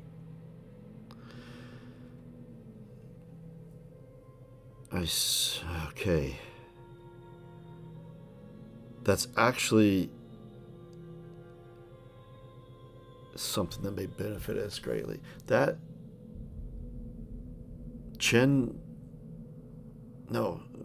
Dr. Aberley said she found like a discarded skin of a creature. Like, would it be something that would molt like that, do you think? If it grows that rapidly, does it have to? These things are armored. Do they have to shed that armor as they grow so rapidly? Do you surmise? A logical deduction, Captain. Yes. I might also note that I believe, though this is my own personal opinion, that this creature is not natural. It is not one of God's creations. It was created by some other being. Whoa. It involves both mechanical and natural abilities. Its armor and teeth appear to be... I don't know the word even. It's just somehow something has created this life form by fusing biological and mechanical. The nature of both appear to be within it, and I don't know, it's truly fascinating and confusing. I've never seen anything like this. Several of its appendages and its teeth appear to be coated or made of metal, and it seems to grow this way naturally. Who would have that kind of technology to develop this? Would the company? Nothing human, I believe. What are you saying, Doctor? If this was something a company has designed, it has been kept extremely secret and hidden. Though I do not know that any scientific capability we have could ever do anything like this.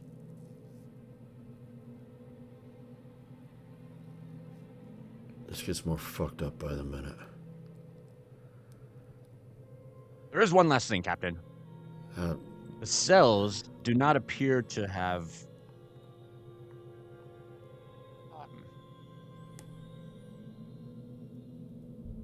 the word for died, but the scientific term.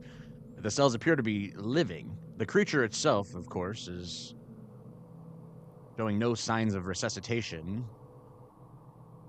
The body is also showing no sign of slowing down in its processes. Suppose if we encounter more of them, you might expect appearance of death is not actual death.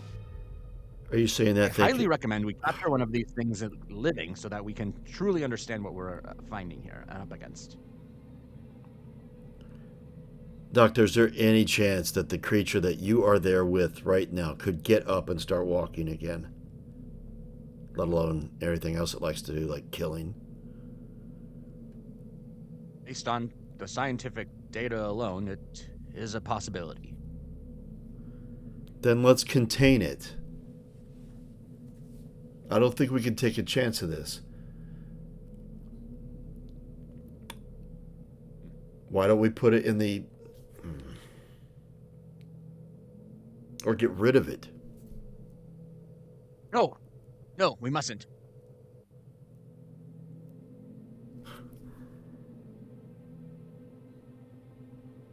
I have the lives of all of us to look after, Dr. Gannon.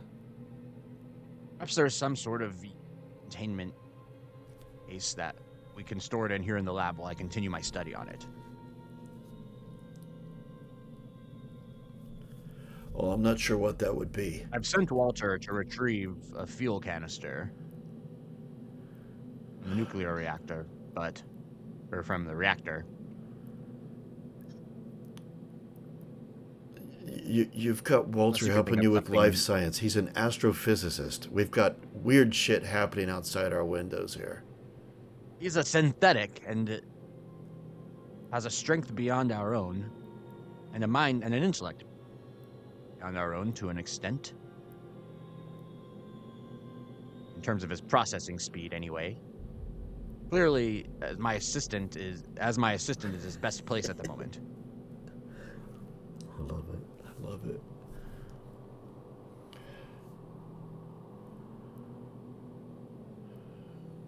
I want that thing contained. The bare minimum.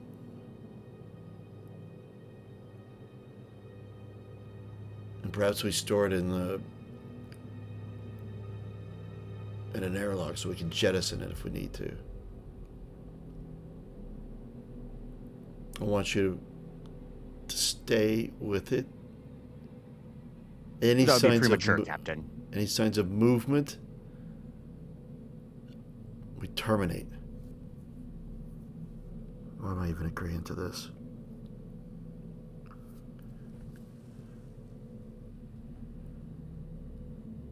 Perhaps one of your security detail should attend the lab here with me while I have it. Yeah, one's all I got. And if we have left different now. sizes of containment units, have them brought here.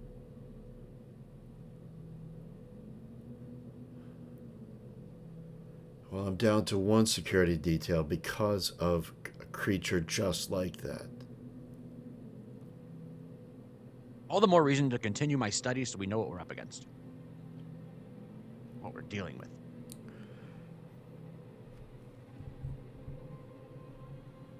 Right. Right. All right.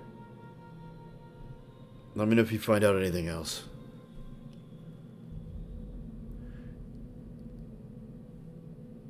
And he breaks off the And comms. And he gets right back on the comms.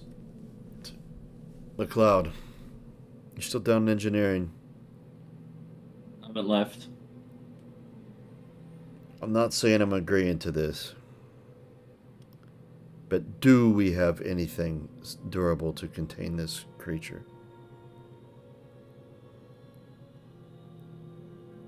Would we? Not the best. Let me have a quick look. Out RP, do we? Refueling, this is... Gannon doesn't know how ships work. Walter has a lot of intellect. But refueling is done. I mean, it doesn't have to happen very frequently for these ships. And it's done at like a shipyard. So it's not like you're, bringing in refuelant and filling up the tank, as it were. Yeah. um, How long have we been on this mission again? You were, God, can't remember anything from that long ago. You were in cryo for just over a month. Oh, we're fine then. We're fine. And I mean, you do have some industrial containers, heavy steel, for. You could probably manufacture something, but you don't have anything as big as that creature.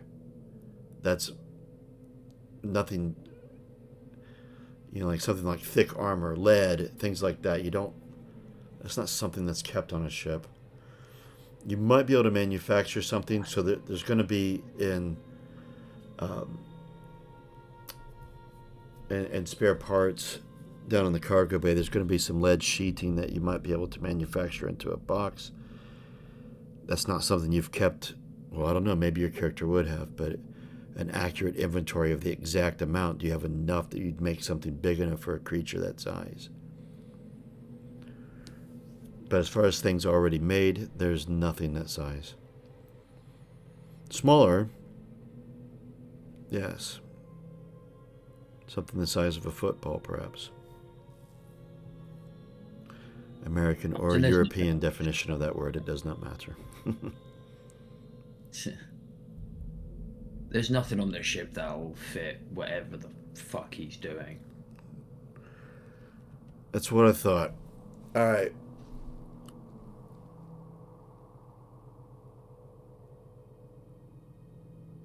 Just let it go.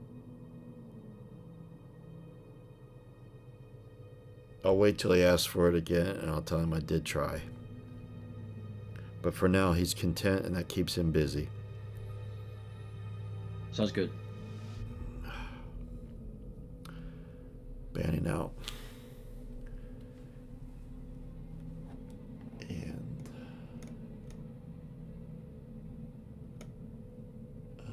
one second.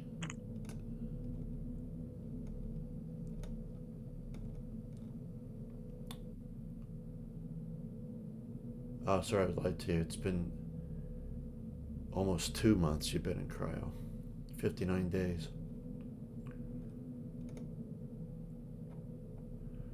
All right.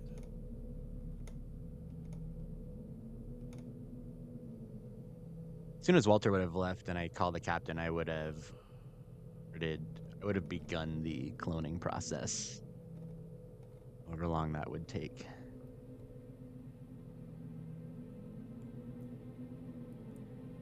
Okay. Well, you've got the equipment. Well, what you would use. You're having to repurpose it a little bit because that sort of science is not something that is welcome.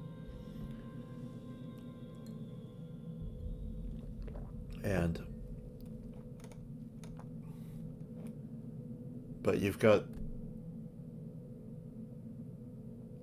the tools, at least what would work on life that you know it. So it's a bit of I mean, you had your observations, so you think it might still work. It seems to be very vibrant. It might take to any sort of stimulus to kind of rekindle something. And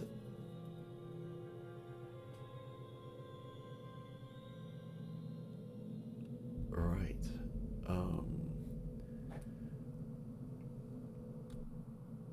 Right at that point, let's see. Aberly, I haven't talked to you in a little while.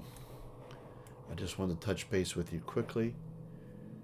We will take a break here in just a little bit, but I do want to see what's going on with you before I do. You're on B deck. Oh, you're on cryo. Mm-hmm. In cryo, not on it. Chen's like, right, let's freeze you. Why he sounds that way, I don't know. Sorry, Henry. That is not how I interpret your way you portray him. He's not some guy from Georgia. All right. From this point, some time has passed for what the above is going. You have gone through all of cryo and have found nothing. I suspect that you're working your way towards the front of cryo. And again, it opens a character sheet.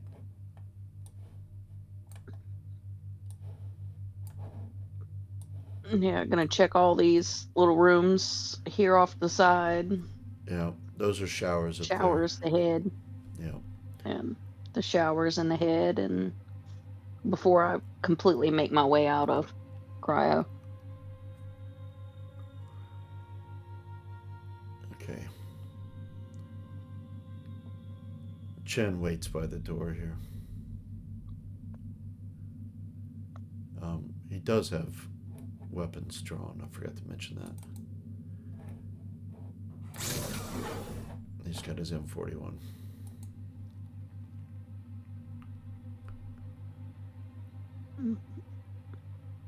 I'm just opening the door, walk in, wave the motion tracker around. Okay.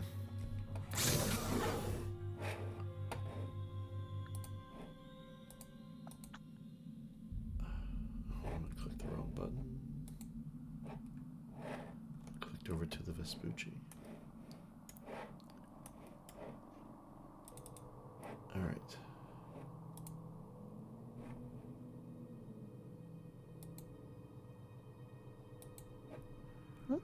Okay. Right at this point, so you were just coming out of cryo. McLeod has barricaded himself into engineering. Gannon is busy bringing about the end times. And, ready to be employed by the Whole God Institute, if anybody knows the Alien franchise, but and Walter is in the corridors. Okay. It starts with the slightest vibration you feel in your feet.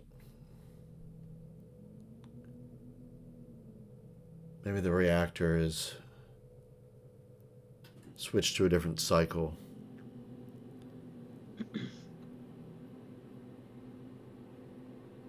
And then it rapidly increases to something that you recognize.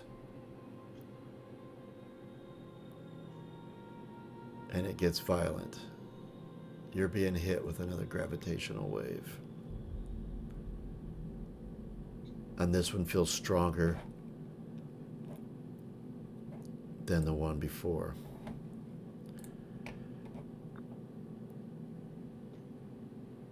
And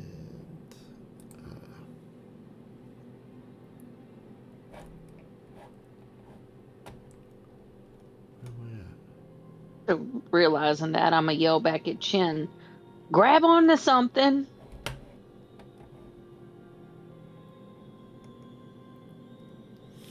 And the first time it happened, the really big one, it sent your ship tumbling end over end. And you feel, I mean, there's inertial dampers on the outside, but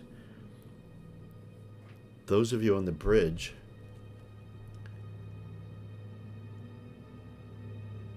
you see that in relation to the Vespucci, your ship is moving rapidly towards it. And it's only Holy shit, what's happening? It's only Richards at the helm. I'll try and stumble to my seat.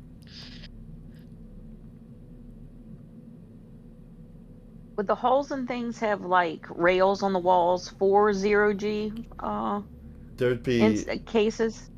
well, there's this, unlike the Nostromo, which is more of, I mean, that's like a entirely the shipping industry, entirely, there'd be piping and all sorts of things like that around. This is a little bit more pristine, like the Prometheus, but there are still not a constant handle everywhere, but there's lots of places that you could grab onto. And I don't know if it's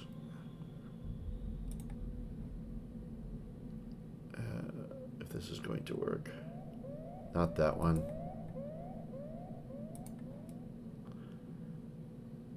I had these labeled once, and then I had to rebuild it.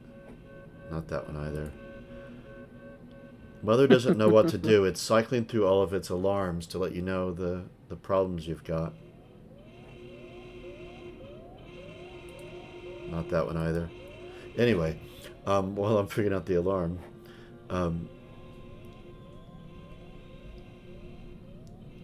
you need to avoid crashing into the Vespucci.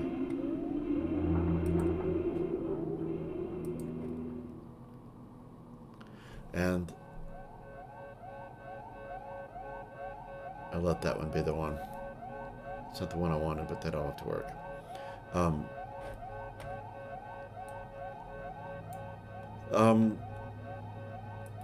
First off, Travis, I want you to make a mobility roll to see if you can get into your chair.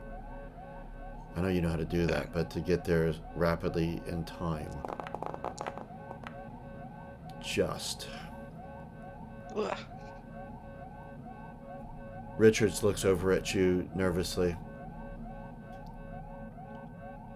Emergency maneuvers, starboard thrusters, 70%. All right. I'm on it, Travis. So you can make a piloting roll, Travis, with a +1 from her, and you also have the back of your hand. Which 2. Yeah, it doesn't do it automatically, does it? No, I guess because it doesn't know which part I did that manually, which is just as well. Okay. I'm going to push it because it seems pretty important that I pass. So that's 3. Do a stress response. Stress response. Keep them cool. So I guess I will show off and do this quickly. Okay. The ship lunges violently. It shakes. You feel like for a while it's going to break apart.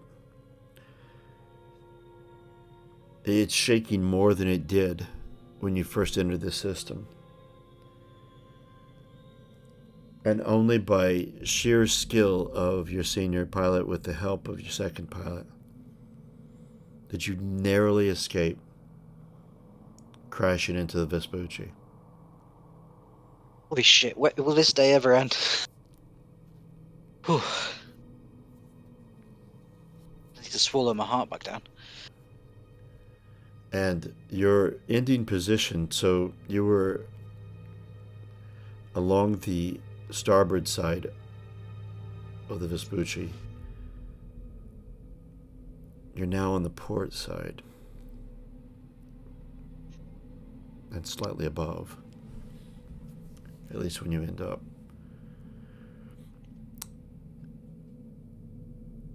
Can I work out the trajectory of where we passed through space to reach this point?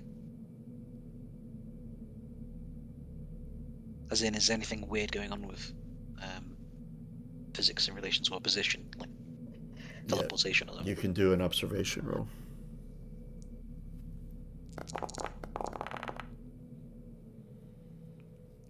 One. It's enough. You see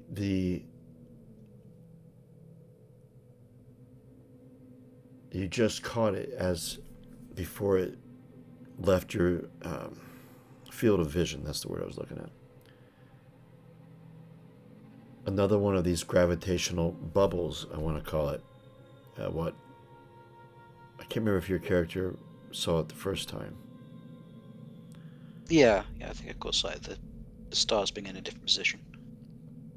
I mean, when the last gravitational wave hit and you went flying end over end. And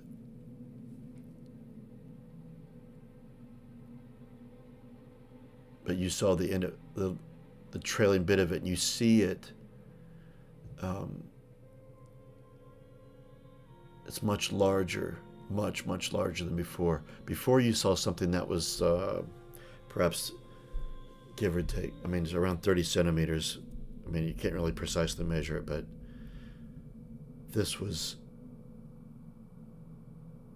meters, multiple meters. That's hard to judge it because you can see it maybe 30 meters across,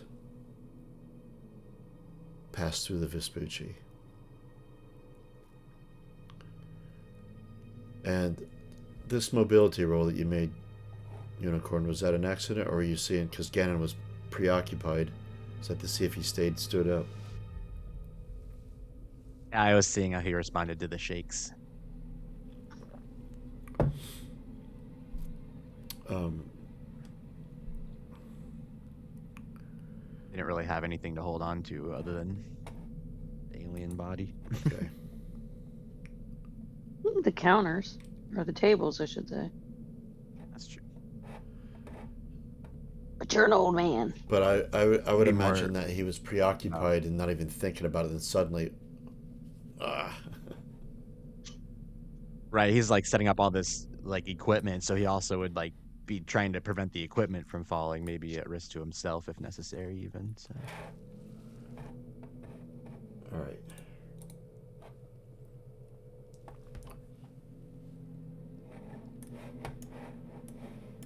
Right We'll before take a break there. right before we go to break, on the bridge. Oh, my loud mouse. Walter comes to the door and looks at the three of you at the front.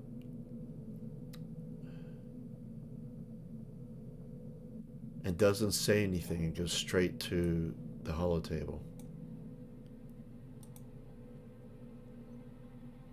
And starts rapidly punching in data faster than a human could.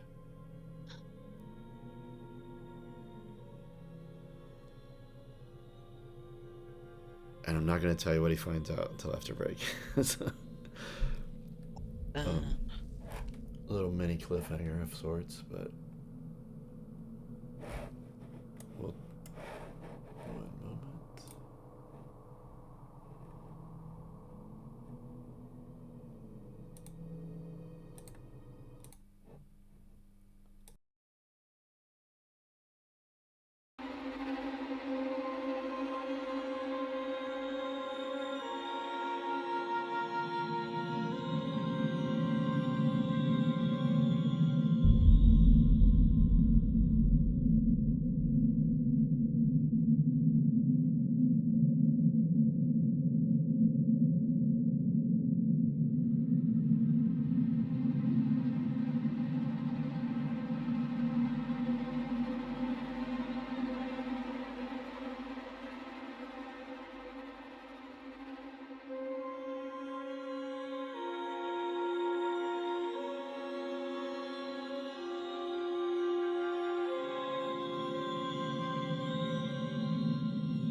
Okay. We are back.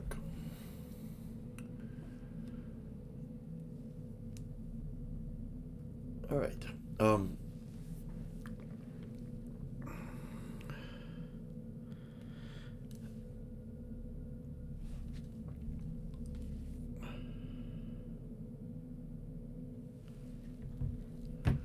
Right, on the bridge.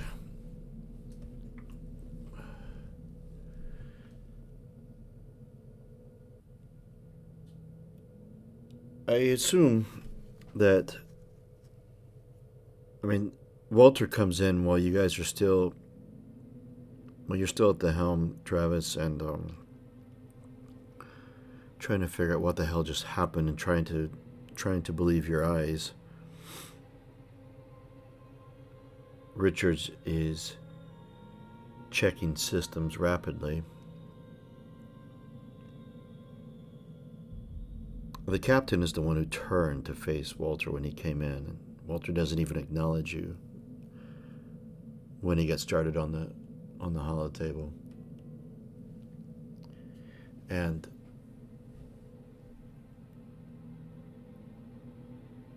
he stays focused, and I don't know if you, Travis, the captain is just standing there looking at Walter. You heard the door open, but I don't know whether you, where is your attention kept at? Are you still on this looking at systems or looking outside? I think it would be initially, but then I'll take a beat, and then if the captain's staring across, I'll look in the direction of Walter and see that he's typing away so fast. Right. What? You putting in astrogation data? And he doesn't answer you. Not immediately, and then he stops, looks straight up in front of him, which is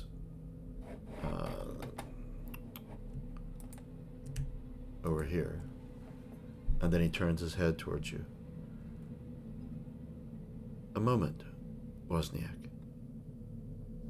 And he turns back down and he continues. Captain moves closer.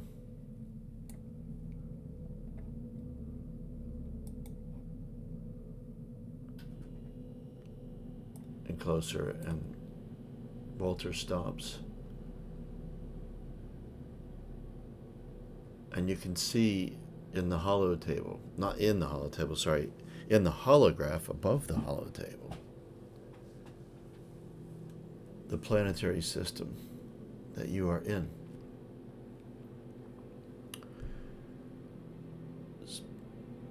Specifically, the planet and its 3 moons, one of which you are in orbit around.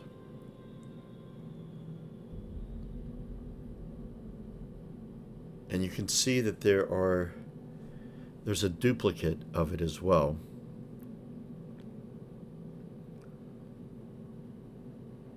And that he's manipulating it to move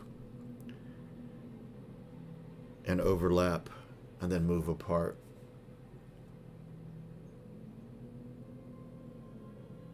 You see him consult, look down and look at some more data, and then he turns. Captain, I think I may have discovered something about these gravitational waves. I didn't tell you, but when the first one hit us, when we arrived in the system, I measured the readings. Alone, they didn't mean anything.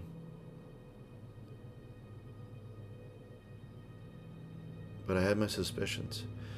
The second one hit, I made my way here as quickly as I could before it passed completely.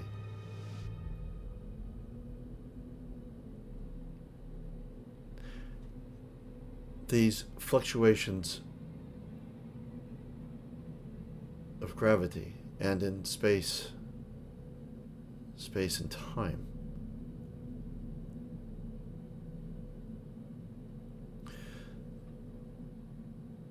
they're affecting the moons that orbit this planet.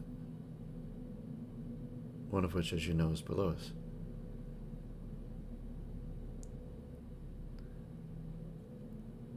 Although the mathematics do not add up. But what I have noticed is that when both anomalies occurred, the 3 moons of this planet were equidistant from each other precisely. They each have various orbital rates, but at a few times in their orbital path, they do come into an equidistant location. I believe with more calculations, I might be able to predict the next gravitational wave. My question exactly. With your permission, Captain, I would like to proceed. Yes, by all means, it's much better than you being the assistant to a life scientist. That is not what you're programming. Sorry, Walter. That is not what you were designed to do. Please.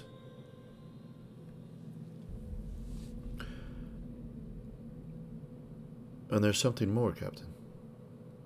Oh, what now?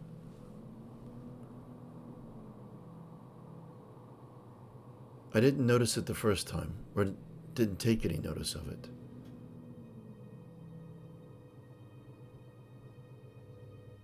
But there is, preceding each gravitational wave, was a signal.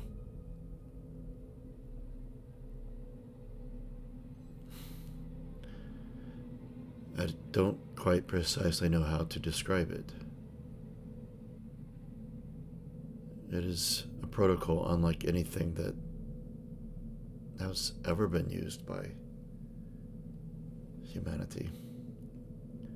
But I can tell you where it came from.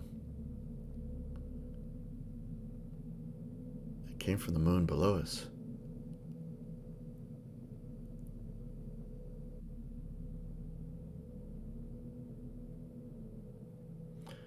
Captain looks at you, Travis, and Richards.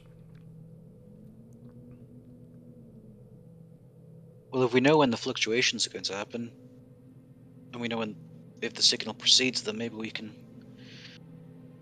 catch a hold of it. I can fine tune our receptors and see if we can get some more information about it.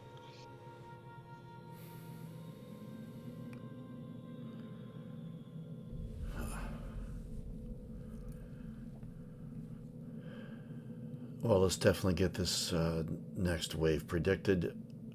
We nearly crashed into the Vespucci. Fact is, Travis, take us some distance away from the Vespucci for a moment anyway. Definitely, yeah. On it, Captain. You don't need to roll for that. Yeah, I'll just move us away. But I do want to stay so that we can still see it. Roger that.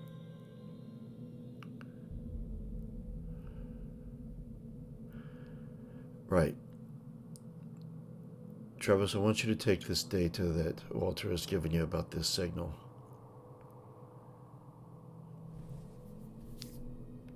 And work with McLeod. See if is there something that we can do to fine-tune our systems to read it better? Aye, aye. Alright, Walter, walk me through it. If a planet has 3 orbiting moons, it seems a bit perfect for there to be ever points of them all being equidistant from each other. I agree. Does that mean that implies to me that there's a purpose behind it? I also agree with that. Ominous. Quite. Okay, What- how much time are we looking at before the next fluctuation then? Give me a moment. And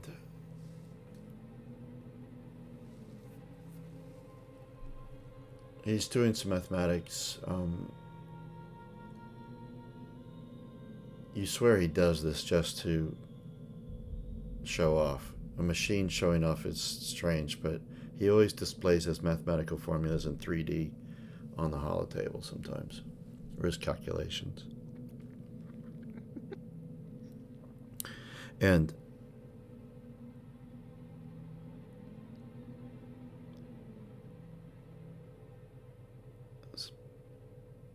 by my calculations, we have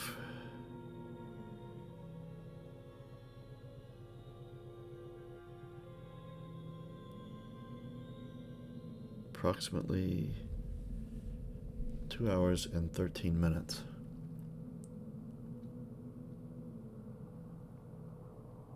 Which is not a whole lot of time.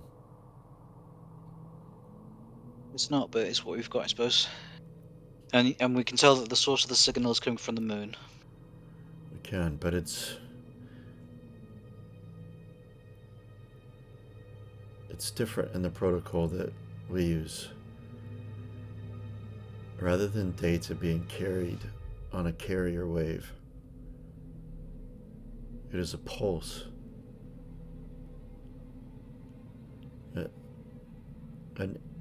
An energy.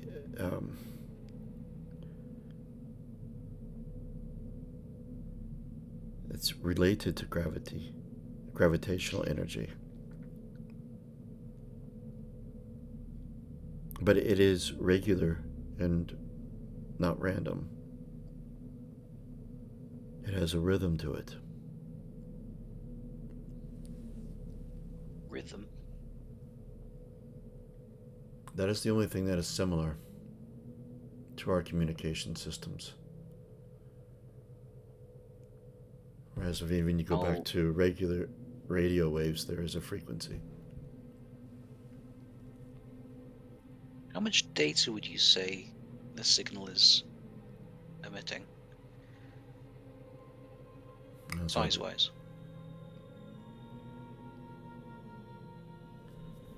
It's hard to determine. It is unlike anything I have encountered before. I only ask because I found there's an encrypted file on the Vespucci logs that is tiny, but has some serious encryption on it. I just don't know why you'd go to that length. Have you tried to hack into it? No, because I found it just before the dragon attacked, and then the gravitational fluctuations, and now here we are with time signal manipulating moons. So I guess it'd be worth. Do you think you might be able to crack it if I pull it up on the screen? Well, I could certainly try. Yeah, give it a shot, but we don't want to waste too much time with the signal tracking. So I'll do what I can to pull it up for Walter. Alright, just checking his talents. Okay, that one. Okay.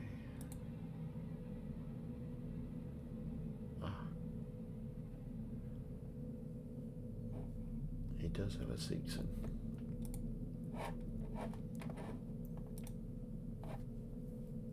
Is it this bit of code here?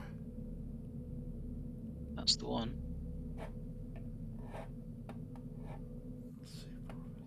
Let's see if it does.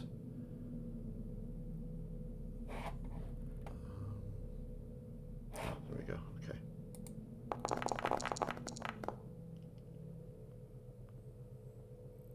Why is it Captain Michael? I was selected Walter. Well, it's because I had that tech. It's still Walter's role, but to see it come up with Walter in the comms, in the chat. Yeah, it's weird.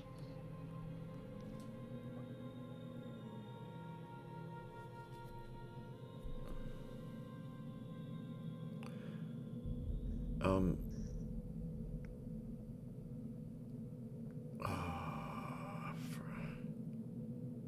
Okay, well, I forgot to do the negative because of the difficulty, but those would be dice off the end of it. So his first two dice were successes, so I will let him have it. Aha.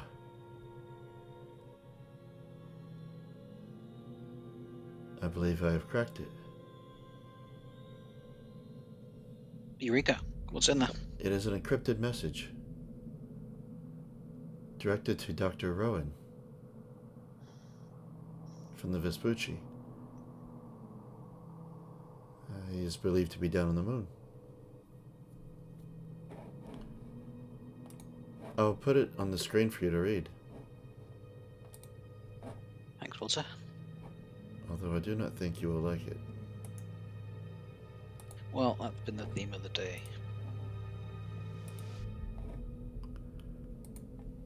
You can find it in your handouts now. Well, if other players want to look at it, that's fine, but Dr. Rowan message? yeah. But the rest of you aren't actually there to read it, so players act as if they don't.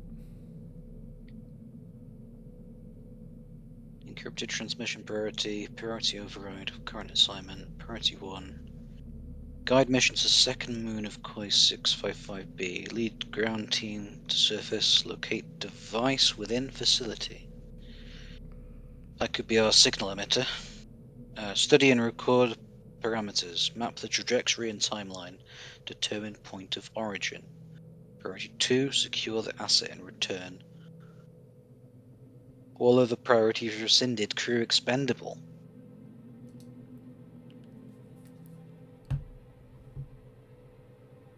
Captain, what the hell did you... I never liked that guy.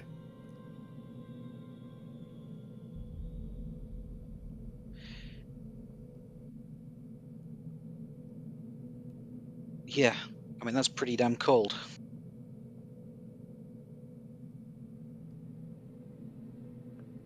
Didn't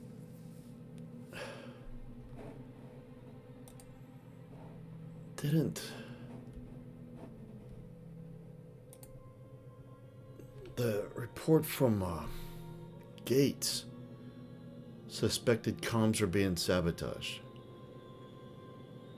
Long range comms. That's what it was.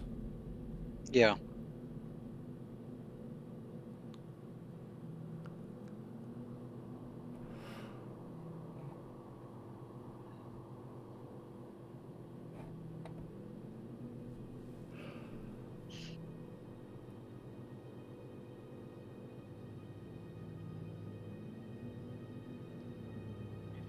Well, you're right, Walter. I don't like that. But I'm glad we know. Just a bit more.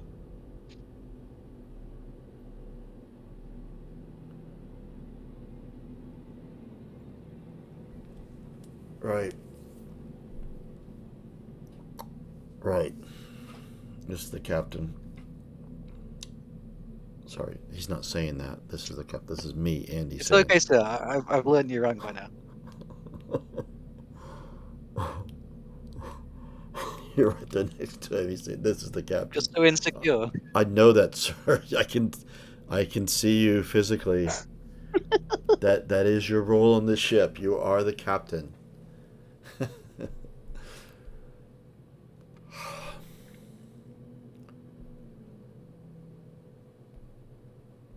Right.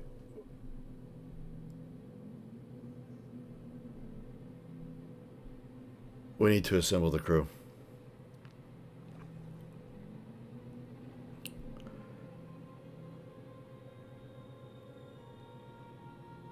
And yes. God damn it. Right, he goes to his comms.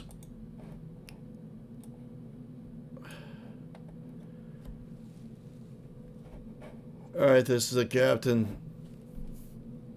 All crew.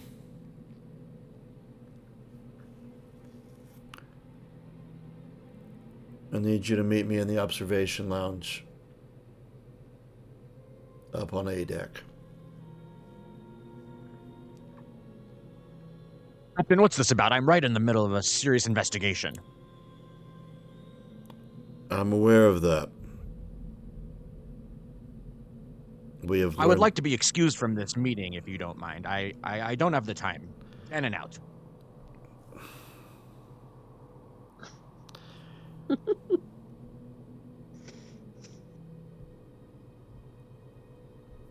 Comms again. Gannon, I need you there. We have learned something quite serious that affects us all. And then he puts that over like loudspeaker across the ship, so whether you're at the comms or not. That's an order from your captain. Everyone up to the observation lounge.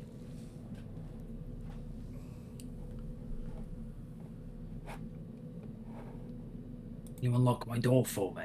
Oh yes, of course you can't get. I forgot. Players can't unlock it. I've locked you in. There you go. Prisoner in my own division. Crazy work. You could have gone through the crawl space and all the way around, but yeah. All right. A deck.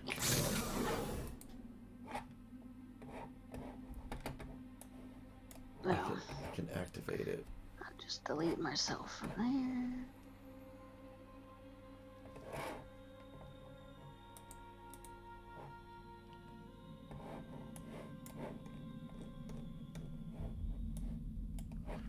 Alright, now I gotta drag a bunch of tokens out. So at least the ones.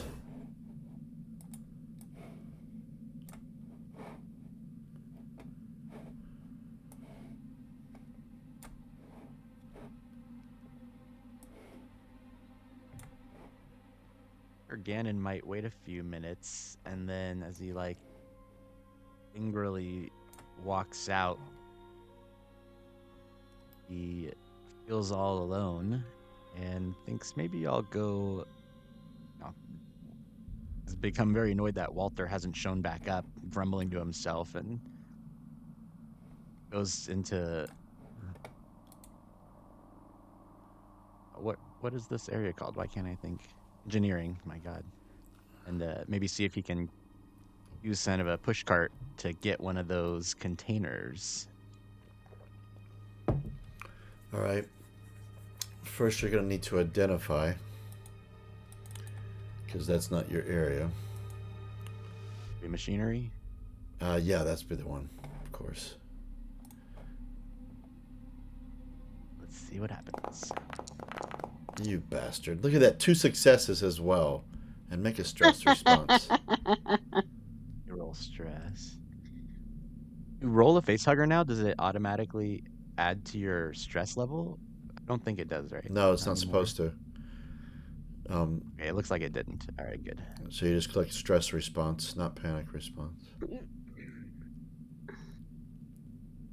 Why? Oh, there it is. I could not find it. Keeping cool. Oh my god, you were going to kill everybody. He's just walking around like humming to himself, like, where is this thing? Aha! I know exactly what I'm looking for. You find it. And you find a little cart to move it. And you have a bonus success. Anything you want to do with that? Quickly. Thought as much. Alright. Up on A deck. Where's Gannon?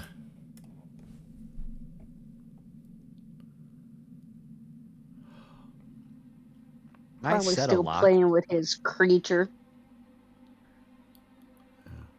Sorry, what? Unicorn? I want to set a lock on my lab so no one can go in there without breaking my code. Okay, that's Comtech. You need an extra. Oh boy. Ooh, Yeah. okay, let's do. What? He's just pissed off and Okay, pissed quits. off. I can double push. God damn it! This is so wrecking. Stress response. Frantic. Frantic. Yeah, it makes about sense. That's perfect. Very fitting. And you've got 2 successes. We'll let that be the strength of the lock. I assume that's, or you want a level 1 lock with doing it quickly. Yep. All right. Level 2 lock, All right. of course.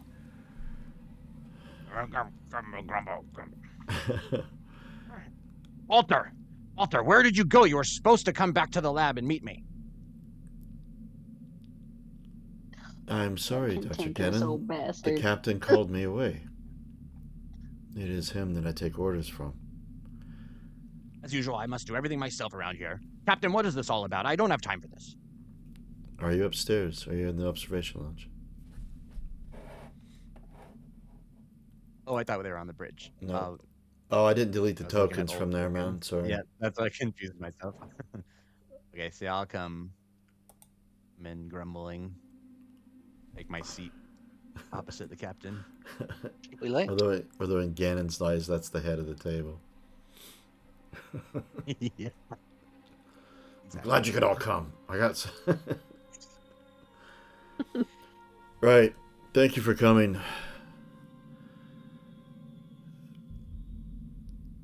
We have. I'm sure you felt the gravitational wave.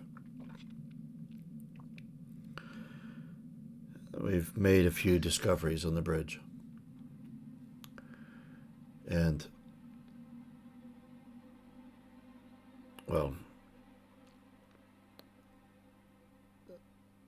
the waves seem to be caused or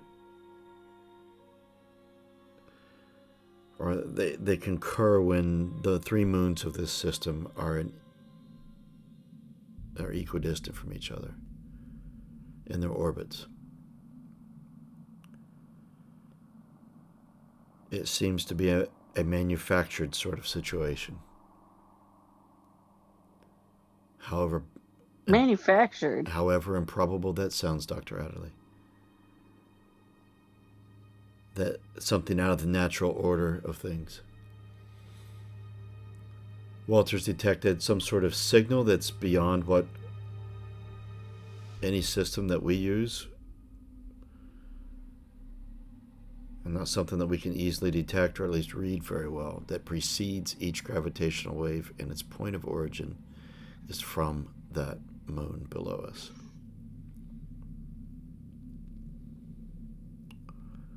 And the last gravitational wave, we narrowly escaped crashing into the Vespucci. I've had Travis move us away from the Vespucci so that doesn't become a likely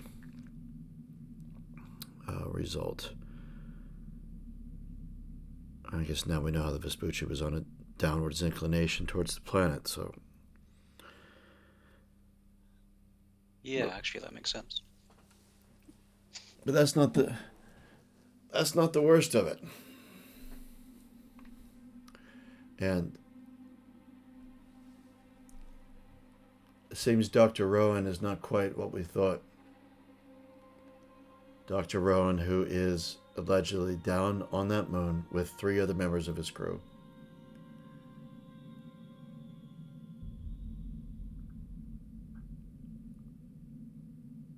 And how many of, actually, I'm just curious, how many of you have PDATs or that you carry with you?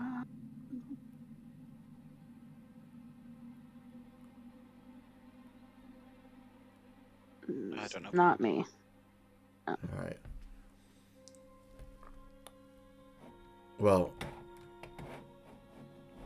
I'll just read it to you.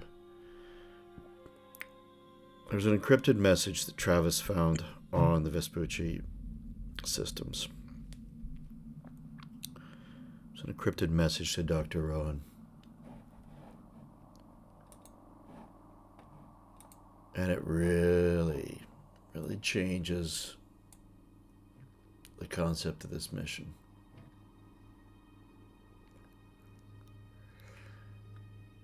Says a priority override Not of a- current assignment.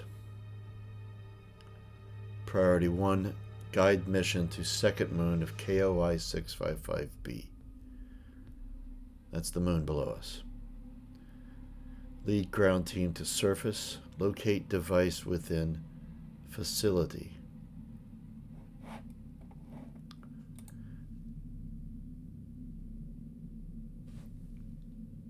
Hold on a minute. Was that mentioned?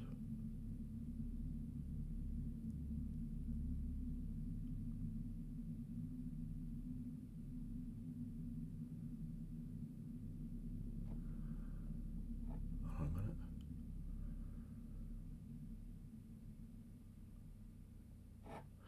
No, it was not. Okay. Study and record the parameters, map the trajectory and timeline, determine point of origin. Priority 2, secure the asset and return. All other priorities rescinded. Crew expendable. And he leans back in his chair, pushes back from the table a bit.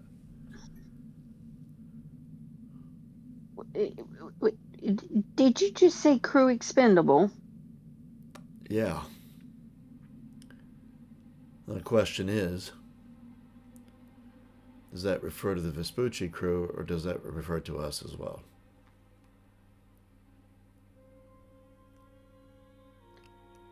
Or all of us? I mean, we are all on this mission together.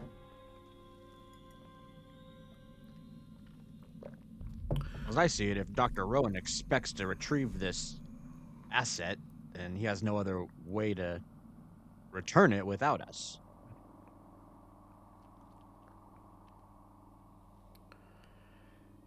We have one thing on our side. He doesn't know that we know. Very true.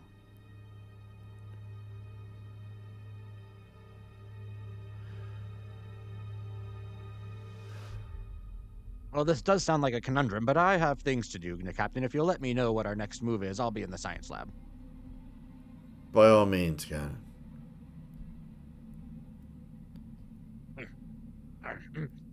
Life is threatened, and all I can think about is his work. Yeah. Yeah.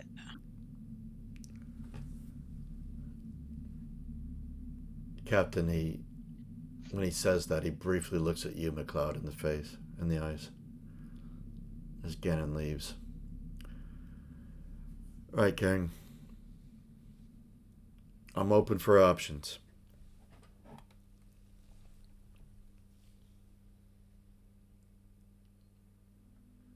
Well, Walter's worked out when the next pulse is likely to be. If we use that time to fine-tune our sensors, get the ship positioned, we might actually need to do some tweaks to the hardware. Yeah. Might be able to glean some more about it. And further to that, we already spoke about maybe doing a flyby of the shuttle landing site and see if we can work out the status of their craft. And I suppose we want to get eyes on whatever this facility is. Yes, I do. There's too much we don't know. McLeod, I had suggested that Travis work with Wozniak, sorry, work with you. We might need development of some of our systems to be able to read this signal. It's different from our normal methods of reading. I don't know if we'll have much luck with that, but if anyone can do it, you two could. Oh yeah, I forgot to put Chen out there. He's part of the crew. Part of the ship. Yeah, it's part of the ship.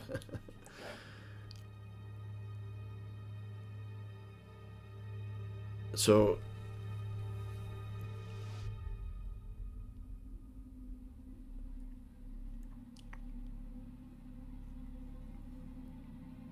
should we complete that?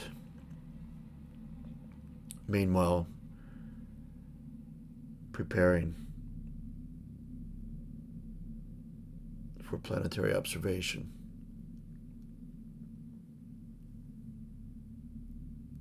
Yeah, I guess that's the play.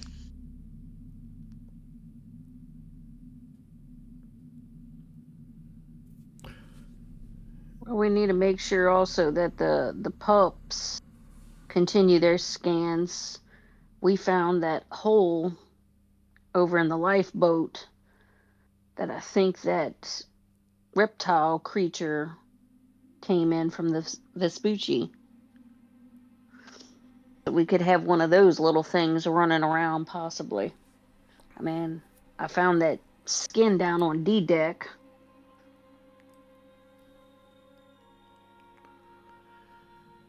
Yeah, Gannon, in his way, may have helped shed some light on that.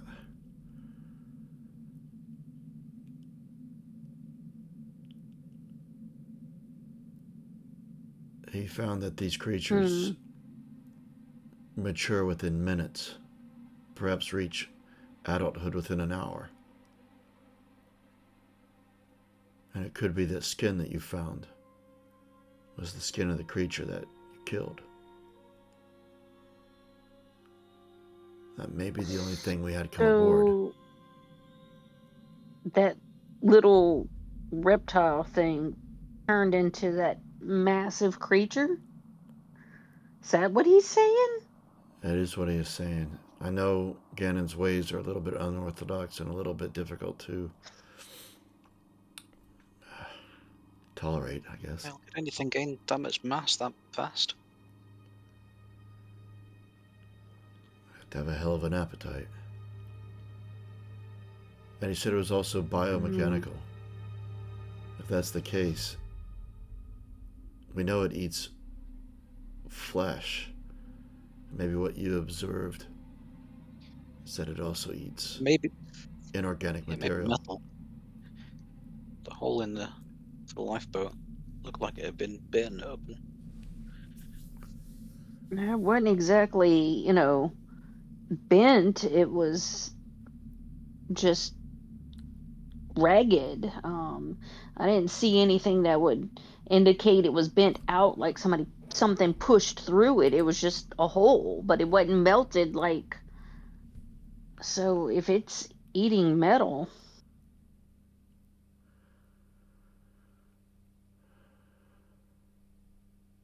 I don't want to even think about it. Oh my gosh. But if he believes that little thing turned into that big thing, okay, maybe there's nothing else on board, but We haven't seen anything for I 2 still believe hours. it's a good idea. But the ship is big and lots of places to hide. I think we should at least keep the pups moving around.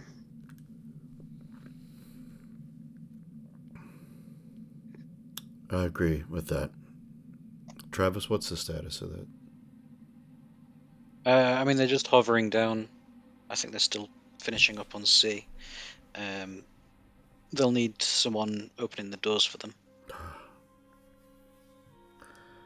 All right, Richards, can you, with your permission, Wozniak, Richards, would you? Oh, of course. Yeah, I need to be on the sensors.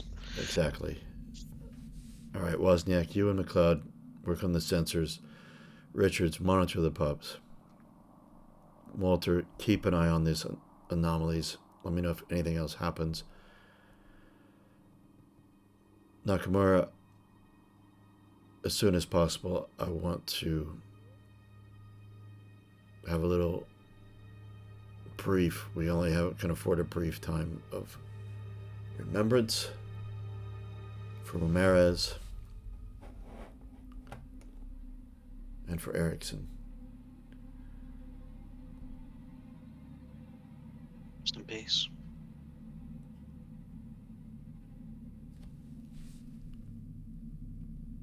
And then, Aberley, if you can help Nakamura with that. And Chen, Yeah, of course. keep scanning this ship. Secondly,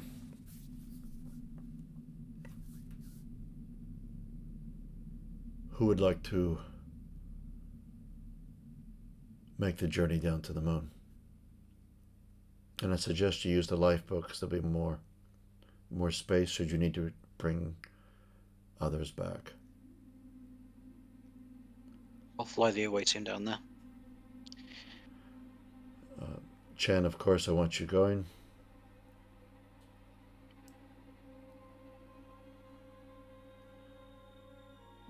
McLeod, Well, if there's some sort of device down there, you're the only one of us who could have any chance of understanding it. Yeah, I might as well come. See if you guys need a big, strong man to protect you all. Always. And Dr. Iberly, there could be wounded.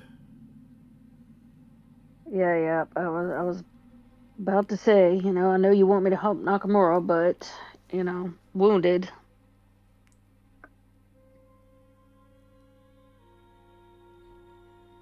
All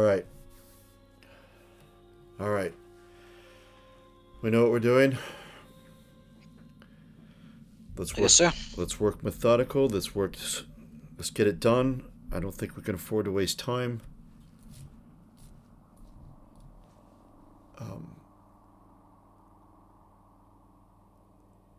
Right.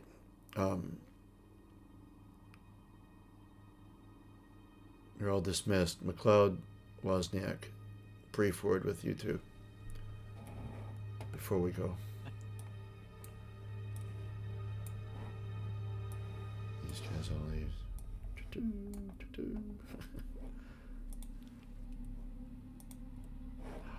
Not selected character sheet. Oh. Walter needs to go too. He doesn't have to, but no, actually, Walter stay. On Walter, you stay as well. Right. Really briefly, we've all got stuff to do, but can we keep a second eye on Ganon and what's going on? If you can. Your job you've been given is your priority, but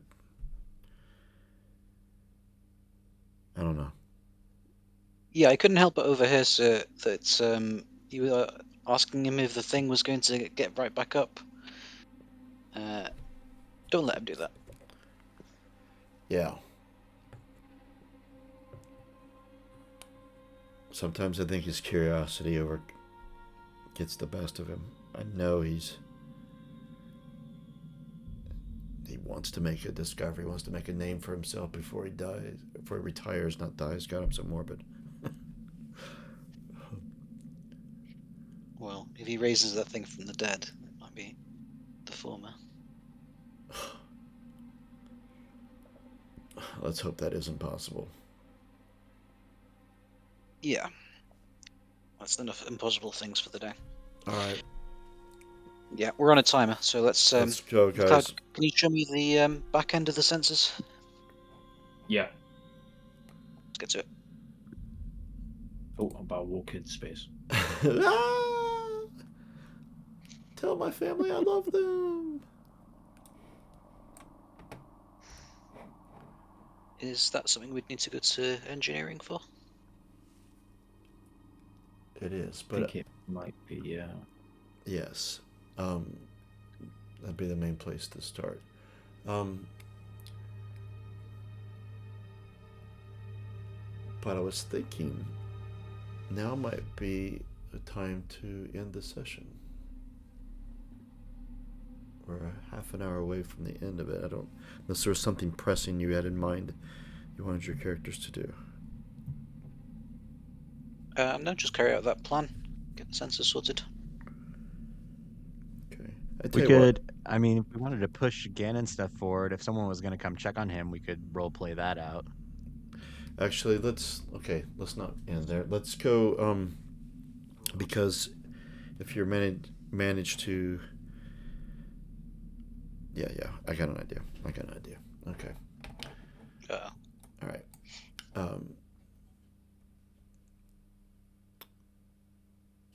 You could see that the captain was still staying in his seat when you guys left. I mean, this deck is his deck, but yeah. All right, you guys are on. Most of you are on C deck. Or all of you are on C deck.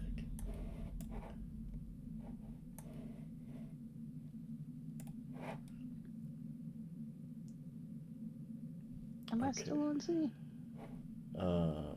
Your token isn't. Oh, you're gonna be Yeah, I on. You're went gonna back be on there. B deck with Nakamura to get the bodies ready. Yeah. All right.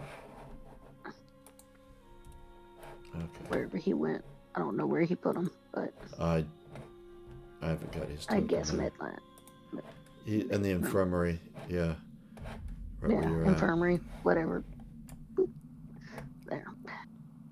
Yeah, there is a med lab. That's the one down on C deck. That's for like first aid and stuff. Infirmary's for long term. All right. Yeah. Where'd you go? Oh, there he is. All right. And then C deck.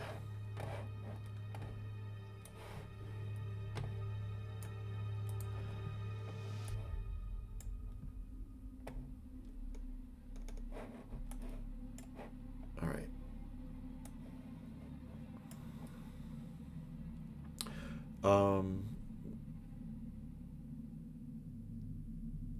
McLeod and Wozniak, if you want to go ahead and put yourselves in engineering. Oh, you already have. Sorry. Yeah. I didn't look over there. I was looking where the power loader was. All right. I know what's going to... Okay. So...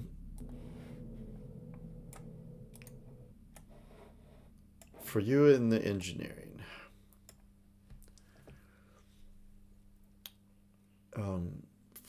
you went to the right spot, actually, Callum. From there... I know my... Huh? I know my division. I know where I'm placed. For there, you've got a monitor.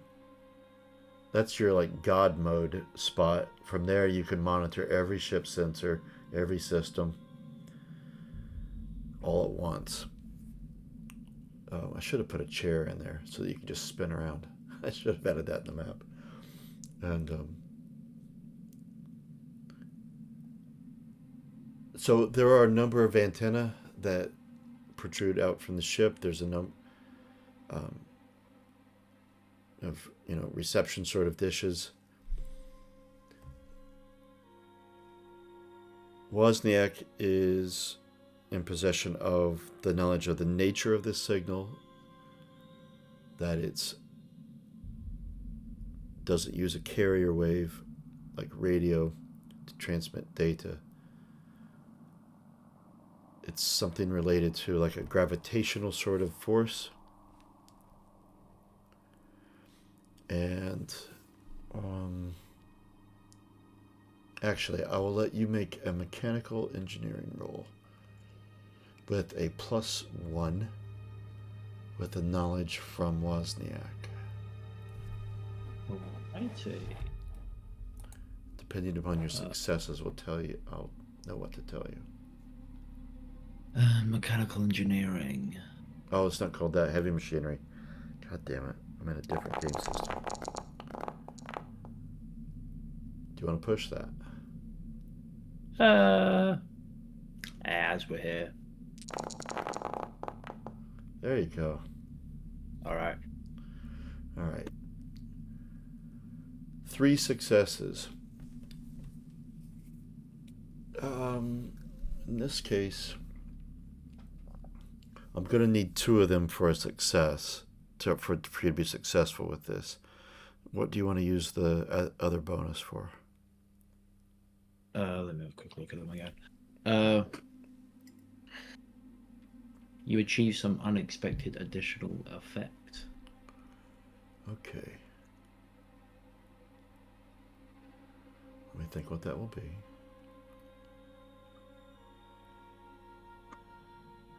So, well, the thing I was... Okay. All right. knowing that it has something to do with gravitational energy, you are very, very, very, very well versed with the artificial gravity generator. And you feel like you could reroute some of that technology. You have sensors that detect if the artificial gravity is working right and the strength of it all throughout the ship. And you feel like modifying that to connect to the antenna array might be just the thing to detect this. Unexpected new information. You feel like, with your knowledge of the systems and Wozniak's comtech skills, you can not only detect the signal, but its strength, how it may fluctuate, if it fluctuates at all, and most importantly, to determine an exact point of origin on that moon. Yeah. There you go. God, I'm a generous GM. I know. But it's good for the story. All right, I'll let you roleplay the knowledge that you might say to Wozniak, if at all. Oh, there we go. Well, I have some good news and some good news. That's good news. Are Well, we looking at... we can push the sensors. I just need to take some techie stuff from, well, mumbo jumbo, you know, from the gravity generator, and then I can get like a pretty precise location of where everything's coming from on the planet surface, if I'm reading all this correct.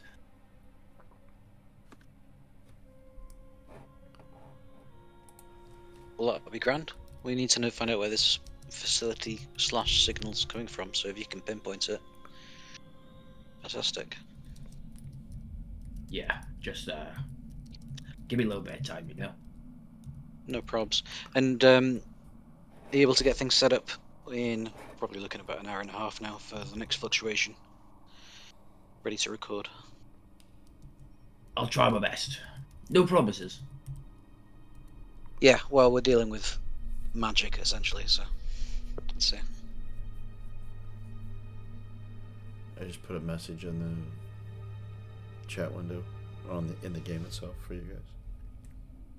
Although it says it's from the captain, but it's not from the captain. Okay. So presumably I'll need to be at the bridge and Yeah. get that. And Be ready for that. yeah. Okay. When he's ready, Yeah. you patched it to that. All right. Dr. Gannon.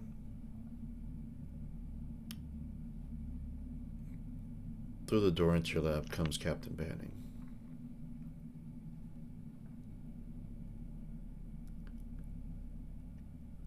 How's it going down here, Doctor? Well, he has to get through my lock first. Oh, I forgot. I almost did too.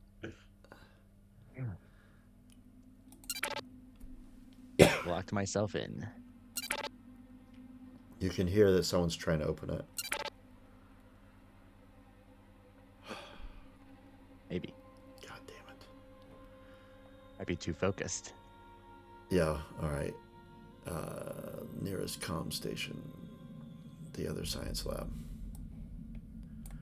Walks by Chen. Oops. Yes.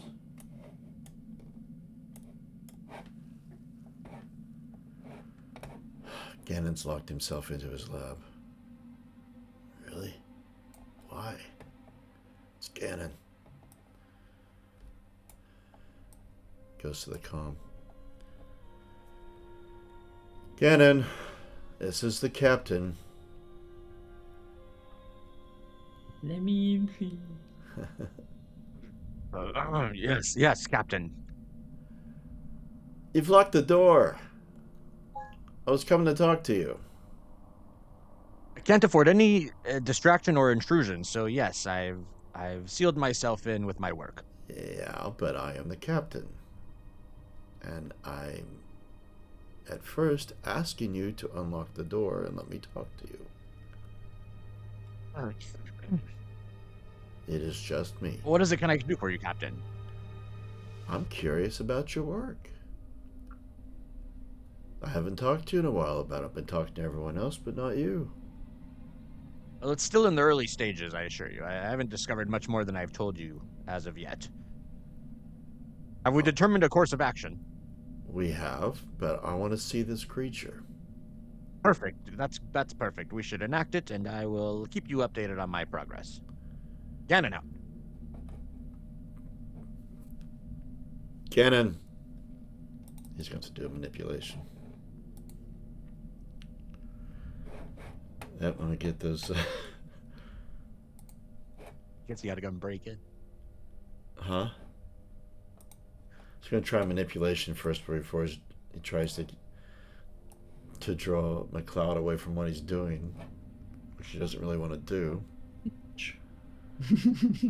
Because he needs that done. But if he has to, can you cut through this door? Let's see. Negotiate position. You could try to break my comtech. Yeah, not Only with. had 2, I think, right? Yeah, that's captain skills though.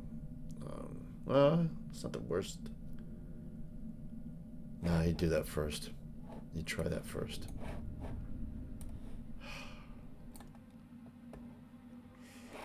Yeah, Right. I'm just like going crazy. It's like, what else can happen? And he does not have a Seegson. So this is him trying to be confident as a captain. None. He will push it. Oh, Christ alive, Ella. No. He shouldn't have had. Why does it show him as 2 stress? He only has 1. That's weird. This You character. had 1 when you first rolled. So you Yeah, had 0. but this didn't. That second one showing up there when he pushed it didn't give him 2. He actually should have been stress-free, but then I forgot to remove his stress earlier. Anyway, he's not successful, so you hear, again you hear. Shit. Gets back to the comm unit. Gannon. Let's see. I'm going through manipulation. You have more people on your side. I don't know if that really applies right now. Or command, I guess, if that's easier.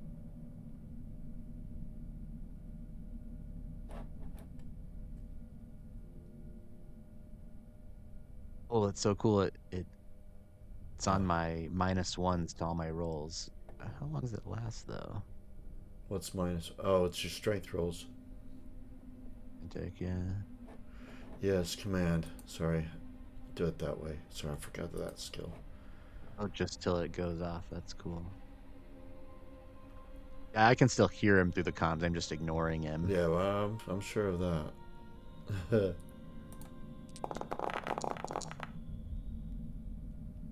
My God, this captain.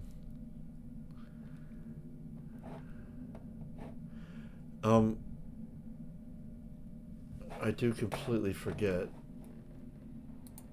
Command is like a normal roll. You just have to get a success. So That's it? And you I get think to I do don't- what he says? I don't think it's contested. Seems like I it would can't have to remember. be.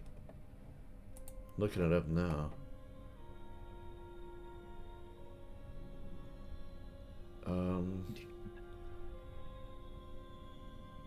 This talks about using it to overcome.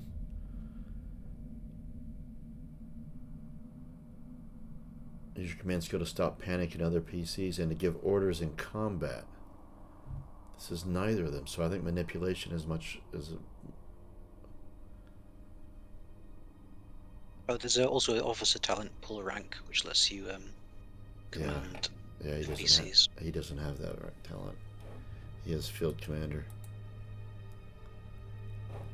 which seemed like a good idea at the time when I built him. All right. Okay, manipulation. Run out of time. More people on your side. It doesn't really work like that because there's not a bunch of people. What you ask for doesn't cost your opponent anything. No, that doesn't count because it does. No damage. Would the captain have helped Ganon previously?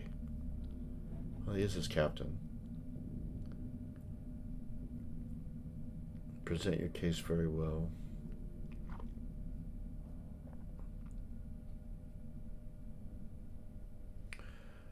You asked for something valuable or dangerous. Not really that, but what's dangerous is that they can learn what you're doing, so maybe that counts.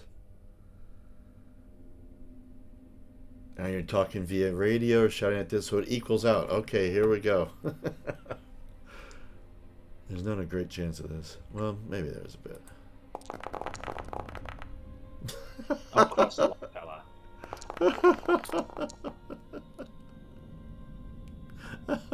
Oh my god. Captain pushes and does not.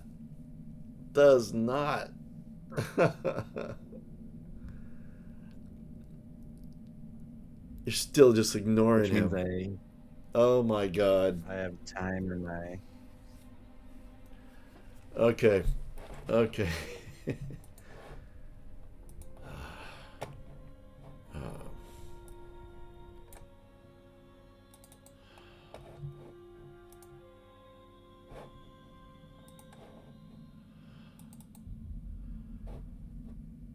Neither of them have heavy machinery. Cutting through that door.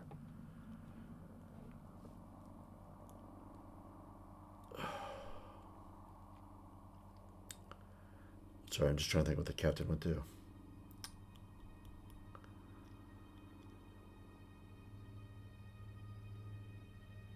Alright.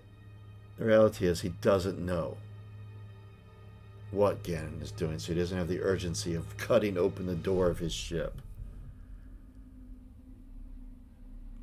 And he's got too much else going on right now.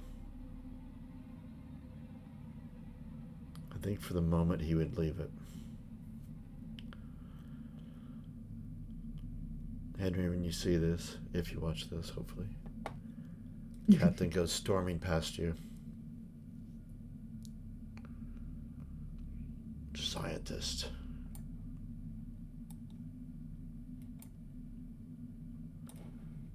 And he goes back to engineering.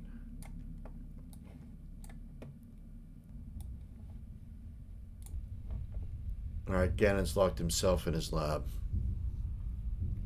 I couldn't hack it. I couldn't hack the lock. I couldn't. He won't answer my comms. How are you guys doing? Yeah, Pretty well, we're about sorted here. He's probably not up to any good in there. Well, all I can say is one word: cloning. What? What are you telling me? What do you know? What I told you about earlier on the comms about him messing around and trying to, what's the word? Restrain or keep it sealed.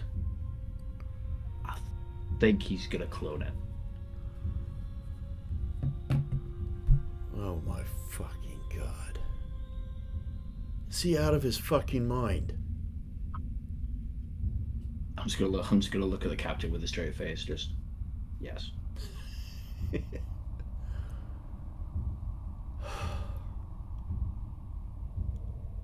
He's what you'd call a character. It's gonna be the death of us all is what he's gonna be. Right. There's a lot of things competing for that.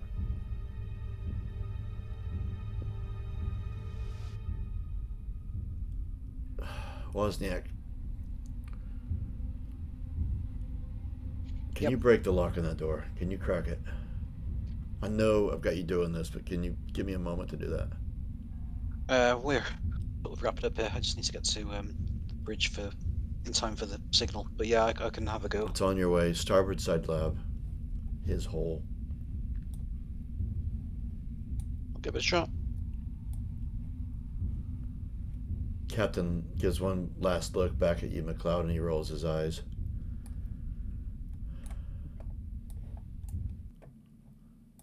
Surprised, are we, people? All right. If you got a SIG, then that will help. Do you keep it with you? It's actually quite small. I think I put it in the footlocker when we went on the mission.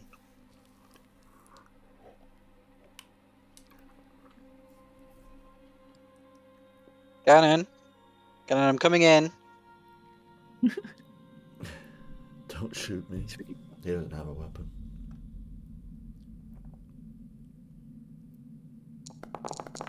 Teenage son. My God. If you fail this push, that'll be hilarious. I can't actually see my roll. I might need to refresh. And you got a single success.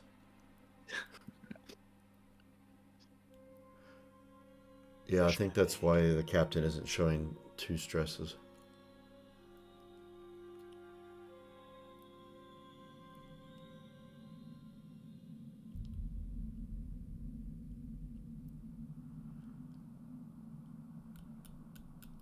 And push it because it's still not in the log.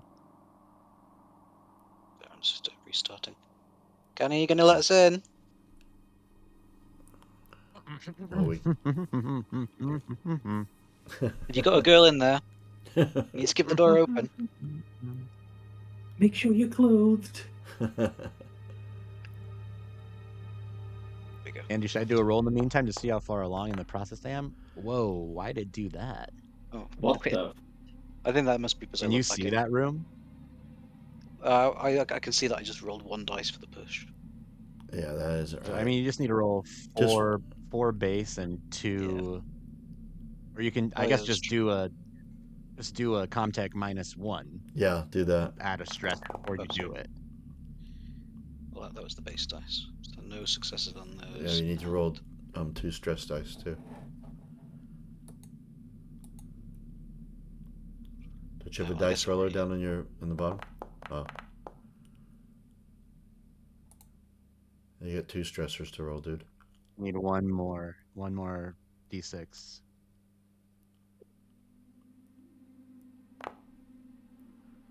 Oh my God! Make sure you've add another stress point to you, so you have 2 now. Yeah. And Yeah, you're seems to- unsuccessful. This isn't Alien anymore. This is who can get into the room with the most amount of stress. Other than Walter, I'm for the blowtorch. Walter's the only other strong contact person that's in this party. He's not even in the party. He's an NPC. He's locked in there tight, Captain. We might want to starve him out.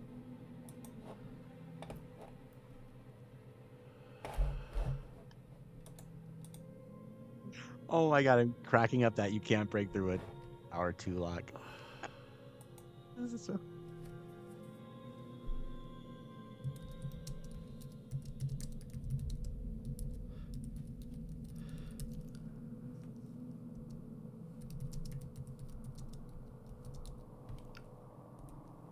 Either that or we need to cut him out. Yeah, I think that's the next order of business.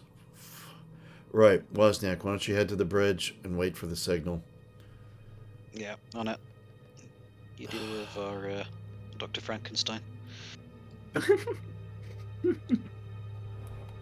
gotta talk to McLeod. Chen, can you stay here and make sure... I don't know, just watch that door.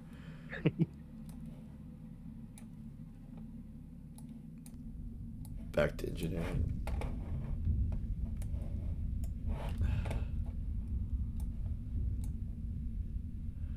You got a cutting torch, Andy? McLeod? Have I got a cutting torch? I know that's retort. Oh. None of us can hack into that door. Well, Wozniak was incapable of doing it. Sorry. He's very capable, but he wasn't successful. Don't tell him I said that. And I assume you want me to come cut the door off. Well, you need to stay here, don't you?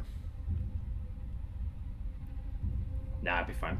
I'm going to start walking down, and as I'm going through this room, I'm going to pick up the biggest cutting torch I have in storage right now. And I'm just going to... You get a bonus delivery. Sorry, Chen. Excusez-moi. Right. Ganon. If you don't open this door right now, you won't have a door. Now open it. 3. Ah, fuck it. I'm not counting. Right. 3. Boom. Yeah. Well, wouldn't it make the sound when you roll it? No, it doesn't. That's been disabled. Oh no. The person who made that module stopped updating it about 2 versions ago.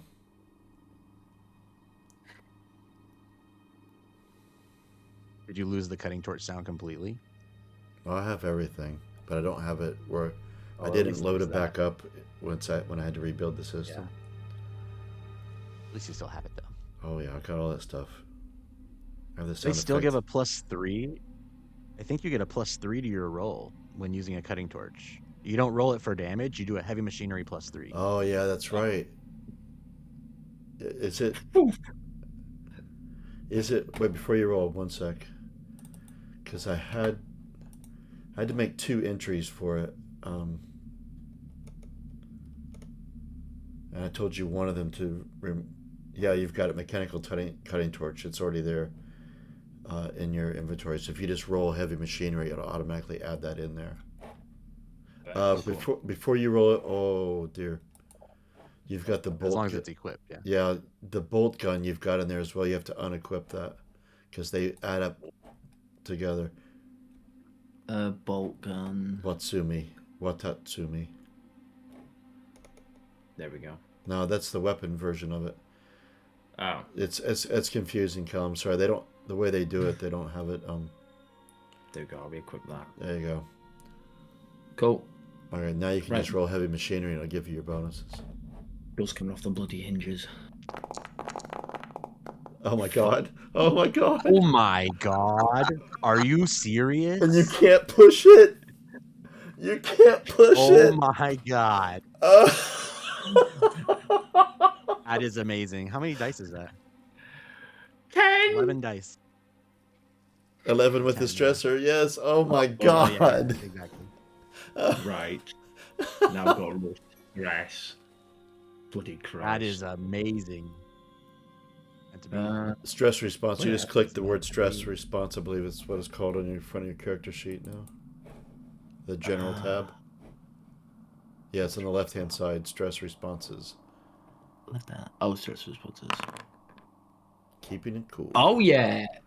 All right. What is your reaction when you can't cut through this? As I'm beginning to like bring the torch down, I'm realizing the flame is flickering as the fuel is slowly burning, to the like edges of the canister. And as soon as it just flickers out, I'm gonna look the captain directly in the eyes in the most straight-faced way of just, for fuck's sakes.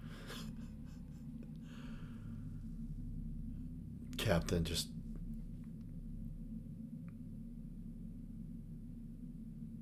Are shipwide comms, like, could I just access those and it would project my voice to the ship, or only Yes. at comm stations? your choice. Do I have access to it? You've got one right by the door. It's right here. Okay. I feel like I would hear the cutting torch. If Oh, you not would. The voices, like, You would. because it seemed like you kind of made it seem like they're kind of soundproof walls, uh, but I feel like I don't know. you might hear. They're not soundproof, I guess, but it's quite a heavy door. You would, if they were speaking quietly, you wouldn't be able to make out exactly what they were saying. But Well, I guess the other question too, I just realized, is would the science laboratory door have a window? no. Well, I didn't put one in there. What do you think? Did I design wrong? Would it have had? I'm not sure. So I was gonna I always put them in go med over bay. comms and be like, yeah. The films always show the med bays have windows on their doors. I've not noticed it on science labs. Science lab is exactly the type of thing that the door locks, and the scientists on the other side of the door, like palming at the window. They suffocate or get eaten Yeah, by I anything. feel like window would make sense because you have the horror of seeing someone die in the lab. Okay, yes, then let's have it. So I might not be able to really hear them, but I can see what they're doing, and they see. Yes. Because like whenever they were talking, I can picture McLeod like tapping on the window and like smiling while holding up the cutting torch or something. That's just what I was picturing in my head while he was talking. Oh yeah, that's a much better image. I'll go and I hit the comms. I'll be like, I think you'll find, Captain, that the doors have been reinforced for possible quarantine and emergency protocols. I'll let you know when I have an update on my work. Ganon, I am your captain. I order you to open this door. So he's not at a In and out. He's not at a comm unit. He's just mouthing it through the glass and shouting it. Maybe you can hear him a little bit. Seeing all this, I'm just gonna go. I'll go back to what I'm doing. I'm gonna, seeing as it's got windows, I'm putting my hand against the glass with a middle finger, and then I look at him and saying, "Let it die." And then I'm just going to ponder and wonder. Oh my god. Oh my god. Okay. I think I'd rather leave it right there, guys. It's the ending time anyway. McLeod giving me the middle finger is like the perfect sign. Yes, that's our cliffhanger for this session is the middle finger. And basically Ganon saying, "Kiss my ass." All right. Okay. Let's do some experience. My God. What a session. Oops. I just saw your post in the chat, Callum. Is that McLeod's face? Pretty much. Yeah. Just let that man get eaten. That's all I'm saying. Just let him get munched. Yep. All right. McLeod, roll observation to see if you noticed one of your special boxes is missing. Oh yeah, do it. Roll it. I will. You know what? I will roll this. Yes. What am I rolling again? Observation, but because you know. Well, do you have a? What are your talents again? Steady hands. Does that allow you to push things twice, or is it? You can use this if you want to skip rolling 1 or 2 stress dice in any skill when rolling for stress or panic effects. You use your full stress level.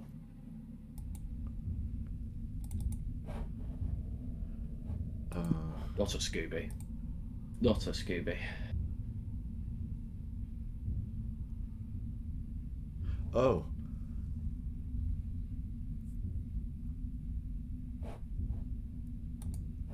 Yeah, that's actually quite cool. Actually, that's a new one.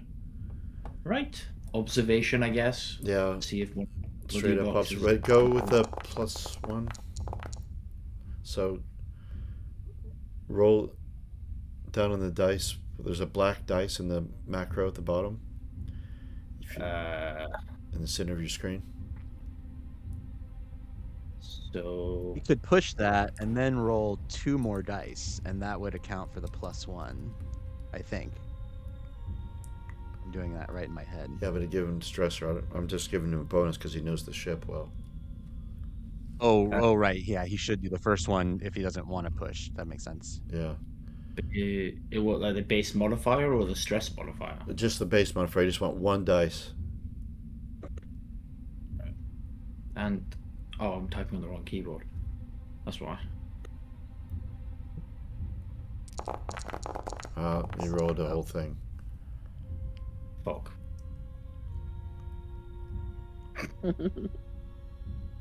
Just down at the very bottom of your screen, there's a black die. It looks like a black die. Just click that. The D6. Yeah, Do I just roll 1d6 then? yeah. Make sure it's his base die and not stress die. But yeah, just 1. That's a success. You got the 6 though. Woo! That wasn't the right spot, but it still got the. There's alien dice down in the macro, but that's okay. But that gives you the success. Yeah, you notice that one of your prize secure, very sturdy containers is missing, along with one of your, like one of those like 4-wheeled Loader. sort of carts with a handle on it that you might use to load stuff into places. You notice that's missing as well. I forgot about that. That's so funny. Oh. Can I turn his power off? To his lab. Actually, you could do all kinds of things. You can turn off artificial gravity. Dude. You could turn off the Didn't even think lights. about that. That's a good idea. Well, not that Yeah, this would be a thing, but you can turn off life support. I mean, that's a choice. let's ponder that for next session. I think that's because that's gonna. He'll have to roll. He'll have to roll coup de grace. You have to Yeah. make a fail an empathy roll. I feel like to do that. Yeah, you're right. But That's Or just a just stage let the of Maybe- CO2 maybe get a little just- high. Well, that's where the moral conundrum is. If he will never actually kill me, just push me till I think I'm going to die. Does he need to roll an empathy check? I don't know. Let's pump some extra nitrogen in the room, and he get nitrogen narcosis, and I think he's drunk. CO2 or carbon monoxide, that's all I'm saying. He's Scrooge's lab. All right, let's do experience. So funny. Did you actively participate for the entire duration of the game session? Yes. Woo. Did you stay in character throughout the entire session with adherence and paying close attention to your character's personality, personal agenda, and character build limitations? I would say yes for all. One question to all of you. I hate to do this to Henry, but I really didn't use him too much, didn't play him too much. And I don't know that I can just give him a point for free like that. You're the GM. I know. I'll think about it. Number 3. Through role-playing, did you actively drive the story forward consistently throughout the entire session? Yeah, I'd like to. Yeah, definitely. Well, all four of you, definitely. There's very little out of character happening like during gameplay, which is I cool. know it. This is my goal for this entire server. Mm-hmm. And I am thrilled to death that we've gotten there. All right, number 4. Through role-playing, within the knowledge and skills limitations of your character, did you come up with a creative, clever, or elaborate solution to a situation? Gannon, yes. I don't. Wozniak, I think so. Yeah, the pubs mapping and the sensors Yes, stuff. definitely. And unlocking the file. Yes, Aberley.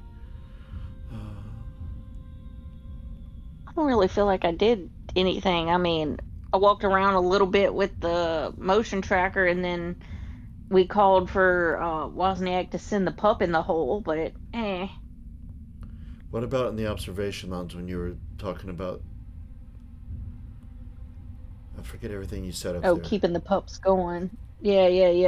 The little reptile creature, the big creature, Yeah, keeping the pups moving.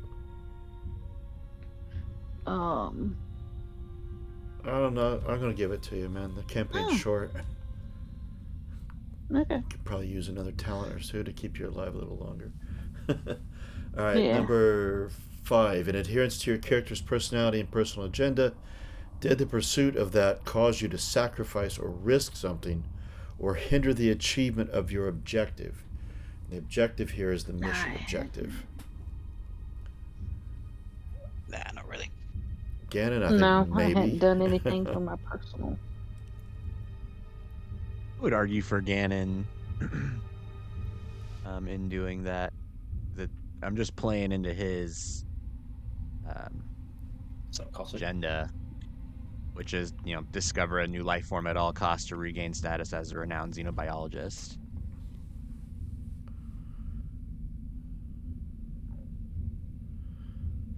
All right.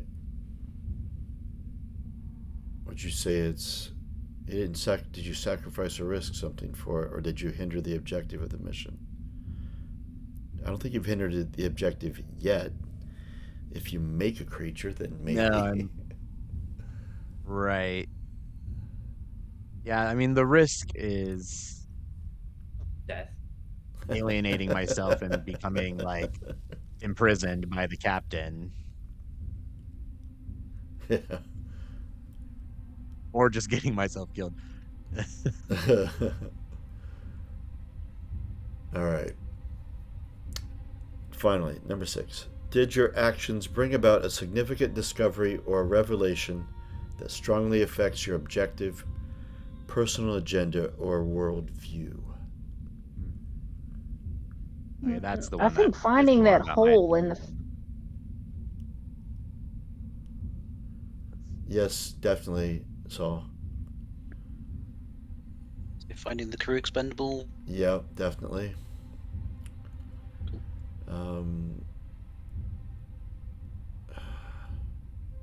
Well, yes, Ganon. Goddamn, you figured out a lot of details about this life form. And McLeod. I think that being able to clone it is specifically pushes my agenda, if not changes it, because now it's like evolved to. Yeah, well, you've also learned about its cell degradation or lack thereof, and its rapid. What's that word called in genetics? Cell division, when they divide and build and grow. Regeneration. Mitosis? That must be Mutation. mitosis, or like when you go from an embryo, then the cells keep dividing and it gets bigger and bigger and bigger. I forget that word. It's been a while since I've had genetics and science. All right, McLeod, did you?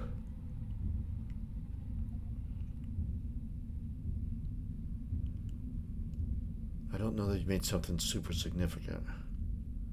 No, I don't think so. Okay. All right.